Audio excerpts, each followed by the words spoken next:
सतनाम श्री वाहिगुरु साहिब जी। जो हमरी बिद होती मेरे सतगुरा, सा बिद तुम हर जानो आपे। हम रुलते फिरते कोई बात न पूछता, गुर सतगुर संग कीरे हम थापे। धन धन गुरु नानक जन केरा,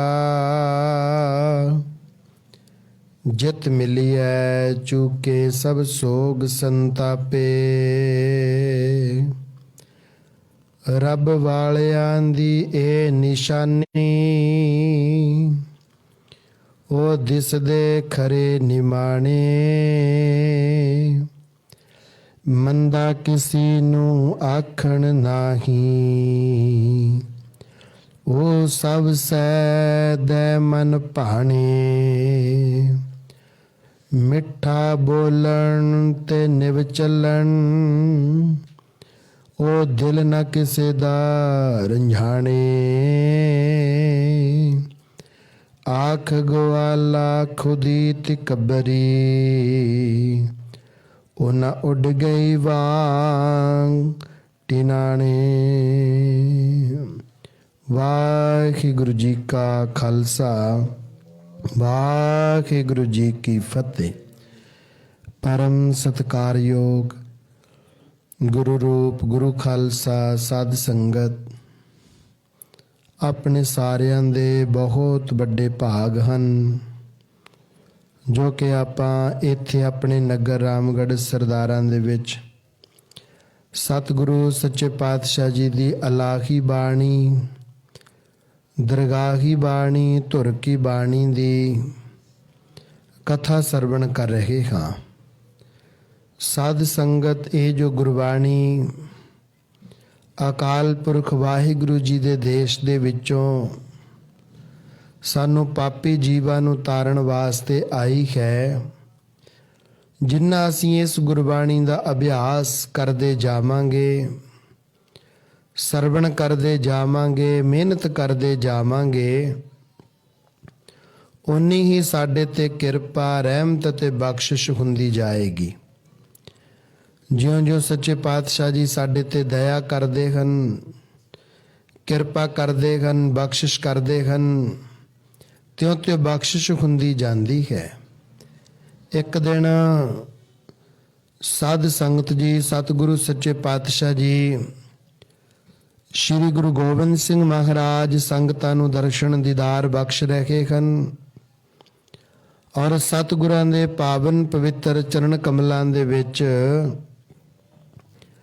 ਨਾਰਦ ਮੁਨੀ ਜੀ ਆਉਂਦੇ ਹਨ।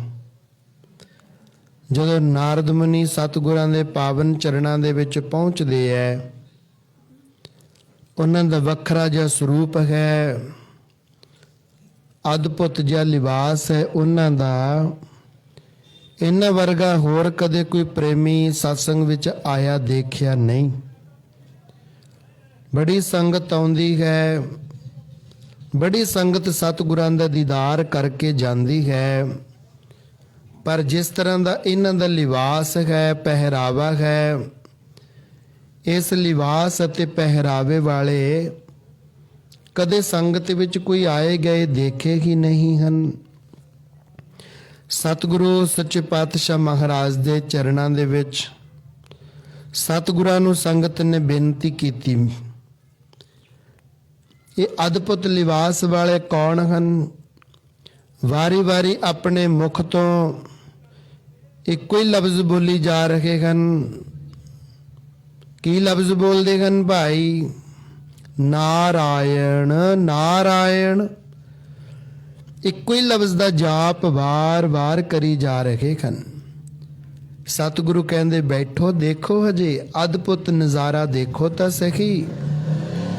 ਤੁਸੀਂ ਹੁਣੇ ਹੀ ਸਾਨੂੰ ਸਵਾਲ ਕਰੀ ਜਾ ਰਹੇ ਹੋ, ਕੁਝ ਸਮਾਂ ਵੇਟ ਕਰੋ, ਕੁਝ ਸਮਾਂ ਆਨੰਦ ਪ੍ਰਾਪਤ ਕਰੋ, ਤੁਹਾਨੂੰ ਪਤਾ ਲੱਗ ਜਾਏਗਾ ਇਹ ਕੌਣ ਹਨ, ਕਿਉਂ ਆਏ ਹਨ।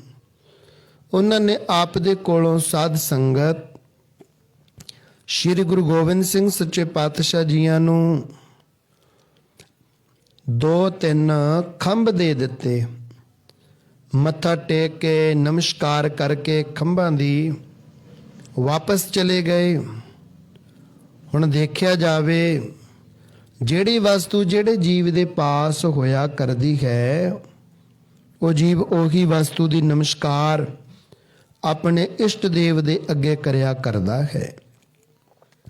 ਸਾਡੇ ਪਾਸ ਧਨ ਨਾ ਹੋਵੇ ਤਾਂ ਅਸੀਂ ਸਾਧ ਸੰਗਤ ਜੀ 2 ਫੁੱਲ ਹੀ ਤੋੜ ਕੇ ਆਪਣੇ ਇਸ਼ਟ ਦੇਵ, ਆਪਣੇ ਗੁਰੂਦੇਵ ਦੇ ਅੱਗੇ ਨਮਸਕਾਰ ਕਰ ਦਿੰਦੇ ਹਾਂ। ਇਵੇਂ ਕਿਵੇਂ ਸਾਧ ਸੰਗਤ ਜਿਹੜੀ ਵਸਤੂ ਜਿਹਦੇ ਕੋਲ ਹੋਵੇ ਨਮਸਕਾਰ ਕਰ ਦੇਣੀ ਬਣਦੀ ਹੈ। ਹੁਣ ਇਹਦੇ ਪਾਸ 2 ਖੰਭ ਸਨ, ਇਸ ਨੇ ਖੰਭ ਨਮਸਕਾਰ ਕਰ ਦਿੱਤੀ। ਸੰਗਤਾਂ ਸਤਿਗੁਰਾਂ ਕੋਲ ਆਉਂਦੀਆਂ ਹੀ ਰਹਿੰਦੀਆਂ ਹਨ, ਬੇਨਤੀ ਕਰਦੀਆਂ ਹੀ ਰਹਿੰਦੀਆਂ ਹਨ। ਕਈ ਸੰਗਤਾਂ ਦੇ ਮਨਾਂ ਦੇ ਵਿੱਚ ਸੰਕਲਪ ਹਨ, ਇੱਕ ਦਿਨ ਪਾਠ ਕਰ ਲਿਆ, ਰੋਜ਼-ਰੋਜ਼ ਪਾਠ ਕਰਨ ਦਾ ਕੀ ਫਾਇਦਾ। ਮਹਾਰਾਜ, ਇੱਕ ਦਿਨ ਪਾਠ ਕਰਨ ਦੇ ਨਾਲ ਗੱਲ ਬਣ ਜਾਂਦੀ ਹੈ। ਕਿਰਪਾ ਕਰਕੇ ਗਿਆਨ ਕਰਾਓ ਖਾਂ। ਜੇ ਇੱਕ ਦਿਨ ਬਾਣੀ ਪੜ੍ਹਨ ਦੇ ਨਾਲ ਹੀ ਕਾਰਜ ਸਿੱਧੀ ਹੋ ਜਾਂਦੀ ਹੈ, ਫਿਰ ਅਸੀਂ ਰੋਜ਼-ਰੋਜ਼ ਕਿਉਂ ਪੜ੍ਹਦੇ ਹਾਂ। ਰੋਜ਼ ਬਾਣੀ ਪੜ੍ਹਨ ਦਾ ਸਾਨੂੰ ਕੀ ਫਾਇਦਾ, ਕੀ ਲਾਹਾ ਮਿਲਦਾ ਹੈ। ਇਸ ਤਰ੍ਹਾਂ ਸੰਗਤਾਂ ਦੇ ਮਨ ਵਿੱਚ ਕਈ ਤਰ੍ਹਾਂ ਦੇ ਸਵਾਲ ਹੋਇਆ ਕਰਦੇ ਹਨ। ਸਤਿਗੁਰੂ ਇਹਨਾਂ ਸਵਾਲਾਂ ਨੂੰ ਸਵਾਲ ਨਹੀਂ ਰਹਿਣ ਦਿੰਦੇ। ਜਿਹੜਾ ਪੂਰਾ ਗੁਰੂ ਹੁੰਦਾ ਹੈ, ਆਪਣੇ ਸਿੱਖ ਦੇ ਸਾਰੇ ਦੇ ਸਾਰੇ ਸ਼ੰਕੇ ਸੰਸ਼ੇ ਨਿਵਰਤ ਕਰ ਦਿੰਦਾ ਹੈ। ਆਪਣੇ ਵੱਡੇ ਸੰਤ ਜੀ ਮਹਾਰਾਜ ਸ਼੍ਰੀਮਾਨ ਸੰਤ ਬਾਬਾ ਈਸ਼ਰ ਸਿੰਘ ਮਹਾਰਾਜ ਜੀ ਅਕਸਰ ਇਹ ਬਚਨ ਕਰਦੇ ਹੁੰਦੇ ਸਨ, ਸ਼ਰਧਾ ਟੁੱਟ ਜਾਂਦੀ ਹੈ ਮਨ ਵਿੱਚ ਜੇ ਪੈ ਜੇ ਸ਼ੰਕਾ। ਜੇ ਕਿਤੇ ਮਨ ਵਿੱਚ ਸ਼ੰਕਾ ਆ ਜਾਵੇ ਤਾਂ ਉਹਦੀ ਸ਼ਰਧਾ ਪੂਰੀ ਨਹੀਂ ਹੋਇਆ ਕਰਦੀ, ਉਹਦੀ ਇੱਛਾ, ਉਹਦੀ ਮਨੋਕਾਮਨਾ ਪੂਰੀ ਨਹੀਂ ਹੁੰਦੀ। ਜਿਹਦੇ ਮਨ ਵਿੱਚ ਸ਼ੰਕਾ ਹੋਵੇ, ਸ਼ੰਕਾਵਾਦੀ ਜੀਵ ਅਧੂਰਾ ਹੀ ਰਹਿ ਜਾਇਆ ਕਰਦਾ ਹੈ। ਹੁਣ ਸ਼ੰਕਾ ਨਿਵਰਤ ਕਰਨ ਦੀ ਸਮਰੱਥਾ ਤਾਂ ਕੇਵਲ ਸ੍ਰੀ ਗੁਰੂ ਗੋਬਿੰਦ ਸਿੰਘ ਸੱਚੇ ਪਾਤਸ਼ਾਹ ਜੀ ਦੇ ਵਿੱਚ ਹੀ ਹੈ ਨਾ। ਹੋਰ ਜਿਤਨੇ ਮਰਜ਼ੀ ਆਪਣੇ ਆਪ ਨੂੰ ਗੁਰੂ ਕਹਾਉਂਦੇ ਰਹਿਣ, ਰੱਬ ਕਹਾਉਂਦੇ ਰਹਿਣ, ਪਰ ਸਾਧ ਸੰਗਤ ਜੀ ਉਹ ਸੰਸ਼ੇ ਜਾਂ ਸ਼ੰਕੇ ਨਿਵਰਤਤਾ ਨਹੀਂ ਨਾ ਕਰ ਸਕਦੇ। ਹੁਣ ਜਦੋਂ ਸਤਿਗੁਰਾਂ ਦੇ ਚਰਨਾਂ ਦੇ ਵਿੱਚ ਇਹ ਬੇਨਤੀ ਹੋਈ, ਰੋਜ਼ ਬਾਣੀ ਪੜ੍ਹਨ ਦਾ ਕੀ ਫਾਇਦਾ। ਸਤਿਗੁਰੂ ਸੱਚੇ ਪਾਤਸ਼ਾਹ ਕਹਿੰਦੇ, ਜੇ ਅਸੀਂ ਇਸੇ ਤਰ੍ਹਾਂ ਬਚਨ ਕਰ ਦਈਏ, ਸਮਝ ਜਾਓਗੇ ਕਿ ਜਾਂ ਕਿ ਅਸੀਂ ਤੁਹਾਨੂੰ ਪ੍ਰੈਕਟੀਕਲ ਕਰਕੇ ਦਿਖਾਈਏ। ਕਿਉਂਕਿ ਸੰਗਤ, ਸਾਧ ਸੰਗਤ ਜੀ 7 ਵਚਨ ਤਾਂ ਘੱਟ ਹੀ ਕਹਿੰਦੇ ਹੁੰਦੇ ਨੇ, ਸ਼ੰਕਾ ਕਰਨ ਵਾਲੇ ਬਹੁਤੇ ਹੋਇਆ ਕਰਦੇ ਹਨ। ਹੁਣ ਜਦੋਂ ਸੰਗਤ ਨੇ ਬੇਨਤੀ ਕਰ ਦਿੱਤੀ ਤਾਂ ਸਤਿਗੁਰੂ ਸੱਚੇ ਪਾਤਸ਼ਾਹ ਜੀ ਕਹਿਣ ਲੱਗੇ, ਲਓ ਭਾਈ, ਅਸੀਂ ਤੁਹਾਨੂੰ ਪ੍ਰੈਕਟੀਕਲੀ ਕਰਕੇ ਦਿਖਾਉਂਦੇ ਹਾਂ। ਪ੍ਰੈਕਟੀਕਲੀ ਤੁਹਾਨੂੰ ਪਤਾ ਲੱਗ ਜਾਏਗਾ ਰੋਜ਼-ਰੋਜ਼ ਬਾਣੀ ਪੜ੍ਹਨ ਦਾ ਸਾਨੂੰ ਫਾਇਦਾ, ਸਾਨੂੰ ਲਾਭ, ਸਾਨੂੰ ਲਾਹਾ ਕੀ ਮਿਲਦਾ ਹੈ। ਸਤਿਗੁਰੂ ਸੱਚੇ ਪਾਤਸ਼ਾਹ ਜੀਆਂ ਨੇ ਸੰਗਤ ਨੂੰ ਕਿਹਾ, ਆ ਜੋ ਤੀਰ ਸਾਨੂੰ ਉਦਣ ਨਾਰਦ ਮੁਨੀ ਦੇ ਕੇ ਗਏ ਸਨ, ਇਹ ਜੋ ਖੰਭ ਸਾਨੂੰ ਨਾਰਦ ਮੁਨੀ ਦੇ ਕੇ ਗਏ ਸਨ, ਅਸੀਂ ਆਪਣੇ ਤੀਰਾਂ ਦੇ ਨਾਲ ਇਸ ਨੂੰ ਜੁਆਇੰਟ ਕਰਦੇ ਹਾਂ ਅਤੇ ਤੁਹਾਨੂੰ ਇਹ ਅਸੀਂ ਬਚਨ ਕਰਦੇ ਹਾਂ ਕਿ ਜਦੋਂ ਅਸੀਂ ਤੀਰ ਖੰਭਾਂ ਦੇ ਸਮੇਤ ਕਮਾਨ ਵਿੱਚ ਪਾ ਕੇ ਚਲਾਵਾਂਗੇ, ਜਿੱਥੇ ਕਿੱਥੇ ਵੀ ਇਹ ਉੱਡ ਕੇ ਚਲੇ ਜਾਣਗੇ, ਤੁਸੀਂ ਇਹਨਾਂ ਨੂੰ ਪਕੜ ਕੇ ਲੈ ਕੇ ਆਇਓ। ਉਹ ਸਾਰੇ ਜਣੇ ਕਹਿੰਦੇ, ਸੱਤ ਹੈ ਮਹਾਰਾਜ, ਜ਼ਰੂਰ ਲੈ ਕੇ ਆਵਾਂਗੇ ਅਸੀਂ। ਸਤਿਗੁਰੂ ਸੱਚੇ ਪਾਤਸ਼ਾਹ ਜੀ ਬਾਹਰ ਖੁੱਲੇ ਗਰਾਊਂਡ ਵਿੱਚ ਚਲੇ ਗਏ।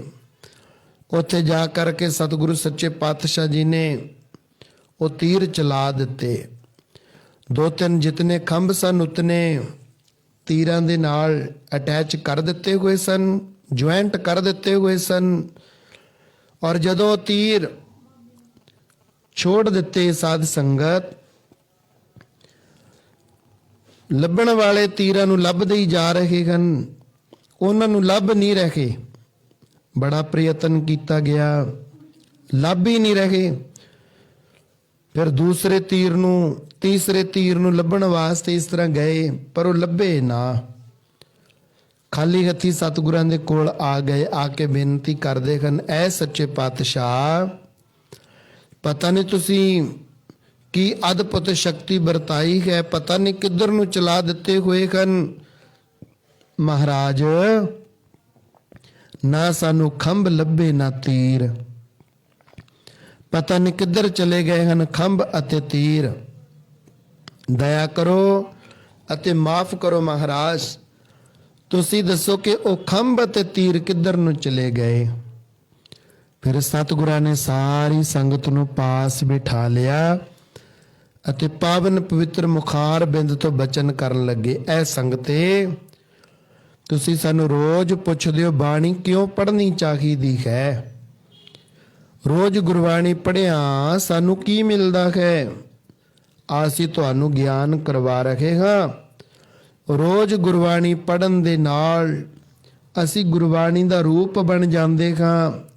ਸਾਡੀਆਂ ਚਿੰਤਾ, ਝੋਰੇ, ਤਮਾ, ਤ੍ਰਿਸ਼ਨਾ, ਕਾਮ, ਕ੍ਰੋਧ, ਲੋਭ, ਮੋਹ, ਹੰਕਾਰ, ਆਸਾ, ਮਨਸਾ, ਤ੍ਰਿਸ਼ਨਾ, ਰਜੋ, ਤਮੋ, ਸਤੋ, ਇਹਨਾਂ ਸਭ ਔਗਣਾਂ ਦਾ ਨਾਸ਼ ਹੋ ਜਾਂਦਾ ਹੈ। ਆਖਰ ਨੂੰ ਜਿਸ ਦੇਸ਼ ਦੇ ਵਿੱਚੋਂ, ਜਿਵੇਂ ਜਿਸ ਦੇਸ਼ ਦੇ ਵਿੱਚ ਨਾਰਦ ਮੁਨੀ ਰਹਿੰਦਾ ਹੈ, ਉਸ ਦੇਸ਼ ਦੇ ਵਿੱਚ ਇੱਕ ਪੰਛੀ ਰਹਿੰਦਾ ਹੈ। ਉਹ ਪੰਛੀ ਦੇ ਖੰਭਾਂ ਦੇ ਵਿੱਚ ਇੱਕ ਪਾਵਰ ਹੈ। ਉਸ ਪੰਛੀ ਦੇ ਖੰਭਾਂ ਨੂੰ ਉਖਾੜ ਕੇ ਜਿੱਥੇ ਮਰਜ਼ੀ ਲੈ ਜਾਓ, ਜਦੋਂ ਤੁਸੀਂ ਹੱਥ ਵਿੱਚੋਂ ਛੋੜ ਦਿਓਗੇ, ਉਹ ਖੰਭ ਵਾਪਸ ਉਸ ਪੰਛੀ ਦੇ ਕੋਲ ਪਹੁੰਚ ਜਾਣਗੇ। ਇਵੇਂ ਕਿਵੇਂ ਜਿਹੜੇ ਪ੍ਰੇਮੀ ਜਨ ਗੁਰਬਾਣੀ ਦੇ ਨਾਲ ਜੁੜ ਜਾਣਗੇ, ਜਿਹੜੀ ਗੁਰਬਾਣੀ ਸੱਚਖੰਡ ਵਿੱਚੋਂ ਆਈ ਹੈ, ਇਹ ਗੁਰਬਾਣੀ ਦੇ ਨਾਲ ਜੁੜਨ ਦੇ ਨਾਲ ਅਸੀਂ ਸਾਰੇ ਸੱਚਖੰਡ ਦੇਸ਼ ਦੇ ਵਾਸੀ ਹੋ ਜਾਵਾਂਗੇ। ਇਸ ਕਰਕੇ ਸਾਧ ਸੰਗਤ ਜੀ, ਸਾਡਾ ਫਰਜ਼ ਬਣਦਾ ਹੈ ਕਿ ਅਸੀਂ ਰੋਜ਼ ਦਾ ਨੇਮ ਕਰੀਏ, ਨਿਤਨੇਮ ਦੇ ਧਾਰਨੀ ਹੋਈਏ, ਬਾਣੀ ਬਾਣੇ ਦੀ ਪਰਪੱਕਤਾ ਰੱਖੀਏ, ਭਜਨ ਸਿਮਰਨ ਵਾਲਾ ਜੀਵਨ ਬਤੀਤ ਕਰੀਏ। ਅੱਜ ਦੁਨੀਆ ਬਹੁਤੀ ਕਿਉਂ ਦੁਖੀ ਹੈ? ਕੋਈ ਤਨ ਦੁਖੀ, ਕੋਈ ਮਨ ਦੁਖੀ, ਕੋਈ ਚਿੰਤਾ ਚਿੱਤ ਉਦਾਸ। ਤੁਸੀਂ ਦ੍ਰਿਸ਼ਟੀ ਮਾਰੋ ਅਤੇ ਦੇਖੋ ਦੁਨੀਆ ਕਿਤਨੀ ਦੁਖੀ ਤੁਰੀ ਫਿਰਦੀ ਹੈ। ਜਿਹਦੇ ਵੱਲ ਵੀ ਤੁਸੀਂ ਦੇਖੋਗੇ ਸਾਧ ਸੰਗਤ, ਉਹ ਤੁਹਾਨੂੰ ਦੁਖੀ ਹੀ ਨਜ਼ਰ ਆਏਗਾ, ਦੁਖੀ ਹੀ ਨਜ਼ਰ ਆਏਗਾ। ਸੁਖੀ ਕੌਣ ਹੈ? ਦ੍ਰਿਸ਼ਟੀ ਮਾਰੋ ਅਤੇ ਧਿਆਨ ਨਾਲ ਵਿਚਾਰ ਕਰੋ। ਕੋਈ ਤਨ ਦੁਖੀ, ਕੋਈ ਮਨ ਦੁਖੀ, ਕੋਈ ਚਿੰਤਾ ਚਿੱਤ ਉਦਾਸ। ਕਿਸੇ ਨੂੰ ਤਨ ਦੇ ਰੋਗਾਂ ਨੇ ਘੇਰਿਆ ਹੋਇਆ ਹੈ, ਕਿਸੇ ਦਾ ਸਿਰ ਦੁਖਣੋਂ ਨਹੀਂ ਹਟਦਾ, ਕਿਸੇ ਦੀ ਬੈਕ ਪੇਨ, ਕਿਸੇ ਦੀਆਂ ਲੱਤਾਂ ਦੁਖਦੀਆਂ, ਕੋਈ ਸਰੀਰਕ ਤੌਰ ਤੇ ਅੰਤਾਂ ਦਾ ਕਮਜ਼ੋਰ ਹੈ। ਸਾਧ ਸੰਗਤ, ਕੋਈ ਤਨ ਦੁਖੀ, ਕੋਈ ਮਨ ਦੁਖੀ, ਕਿਸੇ ਨੂੰ ਚਿੰਤਾ, ਝੋਰੇ, ਅੰਤਾਂ ਦੇ ਦੁੱਖ, ਅੰਤਾਂ ਦੀਆਂ ਚਿੰਤਾਵਾਂ ਹਨ। ਉਹਨੂੰ ਪਤਾ ਨਹੀਂ ਲੱਗਦਾ ਕਿ ਮੇਰੇ ਤੋਂ ਬਾਅਦ ਮੇਰੇ ਪਰਿਵਾਰ ਦੀ ਸਾਂਭ ਸੰਭਾਲ ਰੱਖਿਆ ਕੌਣ ਕਰੇਗਾ। ਕੋਈ ਮਨ ਦੁਖੀ, ਕੋਈ ਚਿੰਤਾ ਚਿੱਤ ਉਦਾਸ, ਕਿਸੇ ਦੇ ਸਿਰ ਤੇ ਇੰਨੀਆਂ ਕਿ ਚਿੰਤਾਵਾਂ ਪਈਆਂ ਹੋਈਆਂ ਨੇ। ਕੋਈ ਵਿਚਾਰਾ ਕਰਜ਼ਈ ਹੋ ਚੁੱਕਿਆ ਹੈ, ਕੋਈ ਵਿਚਾਰਾ ਕਿਸੇ ਦੇ ਕੀਤੇ ਹੋਏ ਦਿੱਤੇ ਹੋਏ ਦੁੱਖਾਂ ਨੂੰ ਲੈ ਕਰਕੇ ਇਤਨਾ ਜ਼ਿਆਦਾ ਦੁਖੀ ਹੈ, ਉਹਨੂੰ ਸਮਝ ਹੀ ਨਹੀਂ ਆ ਰਹੀ ਕਿ ਮੈਂ ਆਪਣੇ ਦੁੱਖਾਂ ਤੋਂ ਨਿਜਾਤ ਕਿੱਦਾਂ ਪਾਵਾਂ। ਵਿਦਵਾਨ ਸੱਜਣ ਕਹਿੰਦੇ ਨੇ, ਕਹਿੰਦੇ ਥੋੜੇ ਥੋੜੇ ਸਭ ਦੁਖੀ, ਸੁਖੀ ਹਰੀ ਕੇ ਦਾਸ। ਦੁਖੀ ਤਾਂ ਬਹੁਤ ਨੇ, ਬਹੁਤ ਕੀ ਸਾਰੇ ਹੀ ਨੇ, ਪਰ ਜੇ ਕਿਤੇ ਸੁਖੀ ਦੇਖਣੇ ਹੋਣ, ਉਹ ਰੱਬ ਦੇ ਪਿਆਰੇ, ਭਜਨ ਕਰਨ ਵਾਲੇ, ਬੰਦਗੀ ਕਰਨ ਵਾਲੇ, ਨਾਮ ਵਿੱਚ ਜੁੜੇ ਹੋਏ ਰੱਬ ਰੰਗੀਆਂ ਰੂਹਾਂ, ਉਹ ਸੁਖੀ ਹਨ। ਕਿਉਂਕਿ ਉਹ ਸਰਬ ਸੁਖ ਦੇਣ ਵਾਲਾ ਵਾਹਿਗੁਰੂ ਇੱਛਾ ਪੂਰਕ ਸਰਬ ਸੁਖ ਦਾਤਾ ਕਰ ਜਾ ਕੇ ਵਸ ਹੈ ਕਾਮ ਧੇਨਾ। ਕਿਉਂਕਿ ਰੱਬ ਦੇ ਪਿਆਰੇ ਉਸ ਅਕਾਲ ਪੁਰਖ ਵਾਹਿਗੁਰੂ ਦੇ ਨਾਲ ਜੁੜੇ ਹੋਏ ਹਨ। ਭਜਨ ਸਿਮਰਨ ਬੰਦਗੀ ਦੇ ਨਾਲ ਜੁੜੇ ਹੋਏ ਹਨ। ਇਸ ਕਰਕੇ ਉਹ ਦੁੱਖਾਂ ਤੋਂ ਨਿਜਾਤ ਪਾ ਚੁੱਕੇ ਹਨ। ਸੋ ਅਸੀਂ ਦੱਸ ਰਹੇ ਸਾਂ ਪਿਛਲੇ ਕਾਫੀ ਲੰਮੇ ਸਮੇਂ ਤੋਂ ਲੈ ਕਰਕੇ ਇਹ ਜਥਾ ਲੜੀਵਾਰ ਗੁਰਬਾਣੀ ਕਥਾ ਕਰਦਾ ਆ ਰਿਹਾ ਹੈ।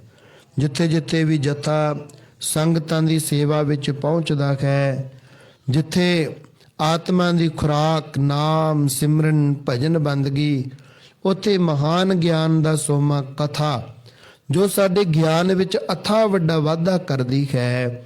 ਬੜੇ ਲੰਮੇ ਸਮੇਂ ਤੋਂ ਲੈ ਕਰਕੇ ਜਦੋਂ ਤੋਂ ਅਸੀਂ ਵਿਦੇਸ਼ ਯਾਤਰਾ ਤੋਂ ਵਾਪਸ ਆਏ ਹੋਏ ਹਾਂ, ਉਦੋਂ ਤੋਂ ਹੀ ਲੈ ਕਰਕੇ ਲੜੀਵਾਰ ਗੁਰਬਾਣੀ ਕਥਾ ਪ੍ਰਾਰੰਭ ਕੀਤੀ ਹੋਈ ਹੈ, ਜਿਸ ਦੀ ਵਿਚਾਰ 1355 ਨੰਬਰ ਅੰਗ ਤੇ ਸ਼ਲੋਕ ਸਹਿਸਕ੍ਰਿਤੀ ਮਹੱਲਾ 5ਵਾਂ ਚੱਲ ਰਹੀ ਹੈ।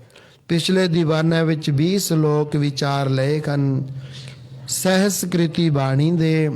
ਅੱਜ ਆਪਾਂ 21ਵਾਂ ਸ਼ਲੋਕ ਪ੍ਰਾਰੰਭ ਕਰਨਾ ਹੈ। ਵੱਡੀ ਗੱਲ ਇਹ ਕਿ ਜਦੋਂ ਅਸੀਂ ਧਿਆਨ ਇਕਾਗਰ ਕਰਕੇ ਮਨ ਚਿੱਤ ਬੁੱਧ ਦੀ ਇਕਾਗਰਤਾ ਦੁਆਰਾ ਕਥਾ ਸੁਣਦੇ ਹਾਂ ਤਾਂ ਸਾਨੂੰ ਇਹ ਮਹਿਸੂਸ ਹੁੰਦਾ ਹੈ ਕਿ ਕੱਲਾ ਕੱਲਾ ਲਫ਼ਜ਼ ਮੇਰੇ ਵਾਸਤੇ ਕੀਤਾ ਜਾ ਰਿਹਾ ਹੈ। ਸੱਚੇ ਪਾਤਸ਼ਾਹ ਮੇਰੇ ਨਾਲ ਗੱਲਾਂ ਕਰ ਰਹੇ ਹਨ। ਮੇਰੇ ਦਿਲ ਵਿੱਚ ਜਿਤਨੇ ਦੁੱਖ ਦਰਦ ਜਾਂ ਮੇਰੇ ਔਗਣ, ਮੇਰੀਆਂ ਘਾਟਾਂ, ਮੇਰੀਆਂ ਗਲਤੀਆਂ ਮੇਰੇ ਅੰਦਰ ਛੁਪੀਆਂ ਪਈਆਂ ਨੇ, ਮੈਂ ਲੋਕਾਂ ਤੋਂ ਲੁਕਾ ਰਿਹਾ, ਛੁਪਾ ਰਿਹਾ ਹਾਂ। ਮੇਰਾ ਪ੍ਰੀਤਮ ਪਿਆਰਾ ਮੇਰਾ ਵਾਹਿਗੁਰੂ ਮੇਰੇ ਇਹ ਸਭ ਗੁਣ ਔਗਣਾਂ ਨੂੰ ਜਾਣਦਾ ਹੈ। ਸੋ ਧਿਆਨ ਇਕਾਗਰ ਕਰੋ।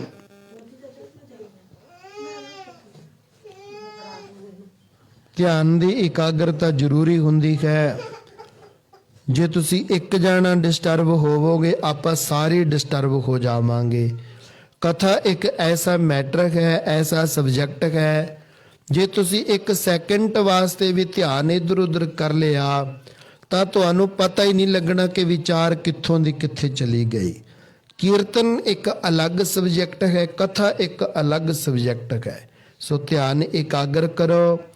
ਹੋਣ ਵਾਲੇ ਵਿਚਾਰ ਨੂੰ ਧਿਆਨ ਨਾਲ ਸੁਣਨਾ ਕਰੋ ਭਾਈ। ਅਤਰੰ ਤਰੰ ਤਾਰਣ ਹੈ, ਨਿਰਤਨੰ ਤਨ ਨਾਮ ਨਰਹਰ ਹੈ। ਸਹਿਸਕ੍ਰਿਤੀ ਬਾਣੀ ਹੈ ਤਾਂ ਸਮਝਣ ਵਾਸਤੇ ਮੁਸ਼ਕਲ ਥੋੜੀ ਜੀ।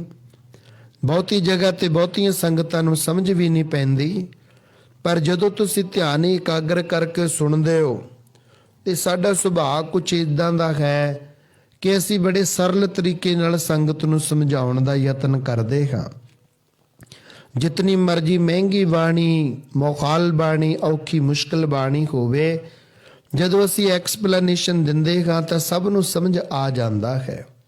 ਪੰਕਤੀ ਹੈ ਅਤਰੰ ਤਰੰ ਤਾਰਣ ਹੈ।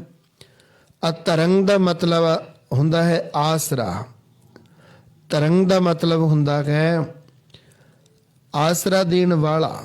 ਸਾਧ ਸੰਗਤ ਜੀ, ਅਤਰੰਗ ਜਿਹਦੇ ਪਾਸ ਕੋਈ ਆਸਰਾ ਨਹੀਂ, ਕੋਈ ਸਹਾਰਾ ਨਹੀਂ, ਜਿਹੜਾ ਇਕੱਲਾ ਹੀ ਤੁਰਿਆ ਫਿਰਦਾ ਹੈ, ਜਿਹਦੇ ਸਾਰੇ ਹੀ ਸਾਥ ਛੱਡ ਗਏ। ਅਤਰੰਗ ਤਰੰਗ ਧਾਰਨ ਹੈ। ਹੇ ਅਕਾਲ ਪੁਰਖ ਵਾਹਿਗੁਰੂ ਜੀ, ਤੁਸੀਂ ਇੰਨੇ ਕੁ ਸਮਰੱਥ ਹੋ, ਇੰਨੀ ਕੁ ਸ਼ਖਸੀਅਤ ਦੇ ਮਾਲਕ ਹੋ, ਜਿਹਦਾ ਇਸ ਦੁਨੀਆ ਤੇ ਕੋਈ ਆਸਰਾ ਨਾ ਹੋਵੇ। ਤੁਸੀਂ ਕਿਸੇ ਨਾ ਕਿਸੇ ਦੇ ਰੂਪ ਦੇ ਵਿੱਚ ਉਹਦਾ ਆਸਰਾ ਬਣ ਕੇ ਆ ਜਾਂਦੇ ਹੋ। ਅੱਜ ਸਾਧ ਸੰਗਤ ਜੀ, ਪੰਚਾਲੀ ਦੀ ਜੇ ਗੱਲ ਕਰੀਏ, ਦ੍ਰੌਪਦੀ ਦੀ, ਦ੍ਰੌਪਦੀ ਆਪਣੀ ਸਖੀਆਂ ਸਹੇਲੀਆਂ ਦੇ ਨਾਲ ਨਦੀ ਦੇ ਕਿਨਾਰੇ ਇਸ਼ਨਾਨ ਕਰਨ ਵਾਸਤੇ ਆ ਰਹੀ ਹੈ। ਔਰ ਉਸ ਨਦੀ ਦੇ ਵਿੱਚ ਇੱਕ ਸਾਧੂ ਸੰਤ ਫੱਕਰ ਫਕੀਰ ਰੱਬ ਨਾਲ ਜੁੜੇ ਹੋਏ ਇਸ਼ਨਾਨ ਕਰ ਰਹੇ ਹਨ। ਇਸ਼ਨਾਨ ਕਰਦਿਆਂ ਜੋ ਉਹਨਾਂ ਦੇ ਤਨ ਨੂੰ ਢਕਣ ਵਾਲਾ ਇੱਕ ਵਸਤਰ ਸੀ, ਪਾਣੀ ਵਿੱਚ ਰੁੜ ਗਿਆ।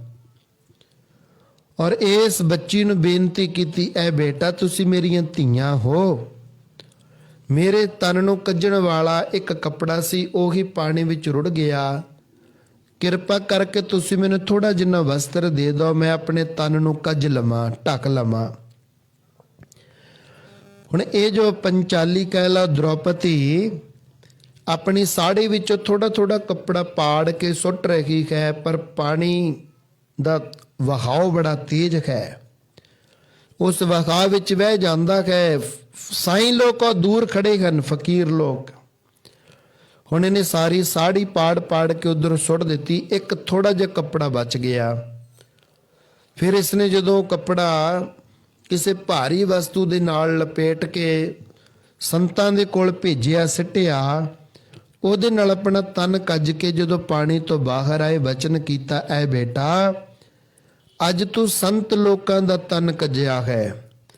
ਜਿੱਦਣ ਕਿਤੇ ਲੋੜ ਪਈ, ਜ਼ਰੂਰਤ ਪਈ, ਭਗਵਾਨ ਤੇਰੀ ਮਨੋਕਾਮਨਾ ਪੂਰੀ ਕਰਨਗੇ, ਤੇਰੀ ਵੀ ਇੱਜ਼ਤ ਪੱਤ ਢਕਣਗੇ ਮਹਾਰਾਜ। ਸਾਧੂ ਬੋਲੇ ਸਹਿਜ ਸੁਭਾਏ, ਸਾਧੂ ਦਾ ਬੋਲਿਆ ਬਿਰਥਾ ਨਾ ਜਾਏ। ਸਾਧੂ ਜਦੋਂ ਵੀ ਵਚਨ ਬੋਲਿਆ ਕਰਦੇ ਐ, ਉਹ ਕਦੇ ਟਲਿਆ ਨਹੀਂ ਕਰਦੇ। ਬਾਬਾ ਜੀ ਆਪਣੇ ਧਾਰਨਾ ਪੜ੍ਹਦੇ ਹੁੰਦੇ ਸਨ। ਸ਼੍ਰੀਮਾਨ ਸੰਤ ਬਾਬਾ ਈਸ਼ਰ ਸਿੰਘ ਮਹਾਰਾਜ ਜੀ ਕਹਿੰਦੇ ਹੁੰਦੇ ਸਨ, ਭਾਵੇਂ ਚੰਦਰਮਾ ਨਾਸ਼ ਹੋ ਜਾਵੇ, ਸਾਧੂਆਂ ਦਾ ਬੋਲ ਨਾ ਟਲੇ। ਅਕਸਰ ਵਚਨ ਕਰਦੇ ਹੁੰਦੇ ਸਨ। ਇਦਾਂ ਹੀ ਹੋਇਆ ਸਾਧ ਸੰਗੋ। ਸਾਧੂ ਤਾਂ ਚਲੇ ਗਏ। ਬਹੁਤ ਸਮੇਂ ਤੋਂ ਬਾਅਦ ਸਾਰਾ ਮਹਾਭਾਰਤ ਦਾ ਪ੍ਰਸੰਗ ਤੁਸੀਂ ਸੁਣਿਆ ਜਾਂ ਵੇਖਿਆ ਹੋਏਗਾ। ਅੱਜ ਉਹ ਟਾਈਮ ਆ ਗਿਆ ਜਦੋਂ ਜੂਆ ਖੇਡਦਿਆਂ ਨੇ ਪੰਜਾਂ ਪਾਂਡਵਾਂ ਨੇ ਇਸ ਲੜਕੀ ਨੂੰ ਵੀ ਦਾਅ ਤੇ ਲਾਤਾ, ਦ੍ਰੋਪਦੀ ਨੂੰ। ਔਰ ਇਹਦੇ ਨਾਲ ਦੁਰਯੋਧਨ ਦੀ ਪਹਿਲੇ ਦਿਨ ਤੋਂ ਖਾਰ ਸੀ, ਨਫ਼ਰਤ ਸੀ, ਕਿਉਂਕਿ ਉਹਨੇ ਕਹਿ ਦਿੱਤਾ ਸੀ ਅੰਨੇ ਦਾ ਪੁੱਤ ਅੰਨਾ। ਉਹਨੇ ਸਜ਼ਾ ਦੇਣੀ ਸੀ। ਉਹਨੇ ਮਨ 'ਚ ਧਾਰਨ ਕੀਤਾ ਸੀ ਕਿ ਸਾਰੀ ਦੁਨੀਆ ਦੇ ਵਿੱਚ ਇਹਨੂੰ ਵਸਤਰਹੀਣ ਕਰੂੰਗਾ, ਨੰਗੀ ਕਰੂੰਗਾ ਮੈਂ ਇਹਨੂੰ। ਕਈ ਸ਼ਰੀਕ ਹੁੰਦੇ ਨੇ ਨਾ ਜਿਹੜੇ ਕਹਿੰਦੇ ਨੇ ਅਸੀਂ ਪਿੱਠ ਲਵਾ ਕੇ ਛੱਡਾਂਗੇ, ਭੱਜ ਲਓ ਜਿੱਥੇ ਤੱਕ ਭੱਜਣਾ। ਕਈ ਹੁੰਦੇ ਨੇ ਉਹ ਫਿਰ ਉੱਥੋਂ ਤੱਕ ਵੀ ਜਾਂਦੇ ਨੇ, ਭੱਖ ਅਭੱਖ ਸਭ ਖਾਏ, ਚੰਗਾ ਮੰਦਾ ਸਾਰਾ ਕੰਮ ਕਰਦੇ ਐ। ਆਪਣਾ ਪੈਸਾ ਬਰਬਾਦ ਹੁੰਦਾ, ਸਰਕਾਰਾਂ ਨੂੰ ਦਿੰਦੇ, ਪੁਲਿਸਾਂ ਨੂੰ ਦਿੰਦੇ, ਵਕੀਲਾਂ ਨੂੰ ਦਿੰਦੇ, ਕੋਈ ਪਰਵਾਹ ਨਹੀਂ। ਪਰ ਇਹ ਠੀਕ ਠਾਕ ਨਾ ਰਹਿਣ, ਇਹਨਾਂ ਦੀ ਪਿੱਠ ਲੱਗ ਜਾਏ, ਇਹਨਾਂ ਦੇ ਘਰ ਕੁਛ ਬਚੇ ਨਾ, ਆਪ ਦਾ ਪੈਸਾ ਜਾਂਦਾ ਤਾਂ ਜਾਏ। ਐਸੇ ਬਹੁਤੇ ਲੋਕ ਨੇ ਇਸ ਦੁਨੀਆ ਦੇ ਉੱਪਰ। ਤੋ ਅਸੀਂ ਵਚਨ ਕਰ ਰਹੇ ਸਾਂ ਕਿ ਉਹਨੇ ਇਹ ਪ੍ਰਣ ਕੀਤਾ ਹੋਇਆ ਸੀ ਕਿ ਮੈਂ ਇਸ ਲੜਕੀ ਨੂੰ, ਭਾਵ ਦ੍ਰੋਪਦੀ ਨੂੰ, ਸਾਰੀ ਸਭਾ ਦੇ ਵਿੱਚ ਨੰਗਿਆਂ ਕਰਾਂਗਾ, ਵਸਤਰਹੀਣ ਕਰ ਦਿਆਂਗਾ ਮੈਂ। ਉਹ ਜੂਏ ਦੇ ਵਿੱਚ ਹਾਰ ਚੁੱਕੇ ਸਨ ਔਰ ਹੁਕਮ ਹੋਇਆ ਅੰਦਰ ਸਭਾ ਦੁਸ਼ਾਸਨੈ, ਮੱਥੇ ਵਾਲ ਦ੍ਰੋਪਦਾ ਆਂਦੀ। ਦੂਤਾਂ ਨੂੰ ਫਰਮਾਇਆ ਨੰਗੀ ਕਰੋ ਪੰਚਾਲੀ ਬਾਂਦੀ। ਹੁਕਮ ਹੋ ਗਿਆ ਸਭਾ ਦੇ ਵਿੱਚ ਕਿ ਮੈਂ ਇਹਨੂੰ ਜਿੱਤ ਚੁੱਕਿਆ ਹਾਂ, ਹੁਣ ਮੈਂ ਇਹਦੇ ਨਾਲ ਜਿਸ ਤਰ੍ਹਾਂ ਦਾ ਮਰਜ਼ੀ ਦੁਰਵਿਵਹਾਰ ਕਰਾਂ। ਹੁਕਮ ਦਿੱਤਾ ਦੁਰਯੋਧਨ ਨੇ, ਇਸ ਨੂੰ ਵਸਤਰਹੀਣ ਕਰ ਦਿਓ, ਸਾੜੀ ਉਤਾਰ ਦਿਓ। ਹੁਣ ਉਹਦਾ ਗੁਰੂ ਬੈਠਾ ਸੀ ਕਿਰਪਾਚਾਰੀਆ, ਉਹਦੇ ਵੱਲ ਦੇਖਿਆ, ਉਹਨੇ ਨੀਵੀਂ ਪਾ ਲਈ। ਦ੍ਰੋਣਾਚਾਰੀਆ ਬੈਠਾ ਸੀ, ਨੀਵੀਂ ਪਾ ਲਈ। ਵੱਡੇ ਭਰਾਤਾ ਭੀਮ ਵਰਗੇ, ਯੁਧਿਸ਼ਟਰ ਵਰਗੇ, ਨੁਕਲ, ਸਹਿਦੇਵ, ਅਰਜੁਨ ਵਰਗੇ ਬੈਠੇ ਸਨ।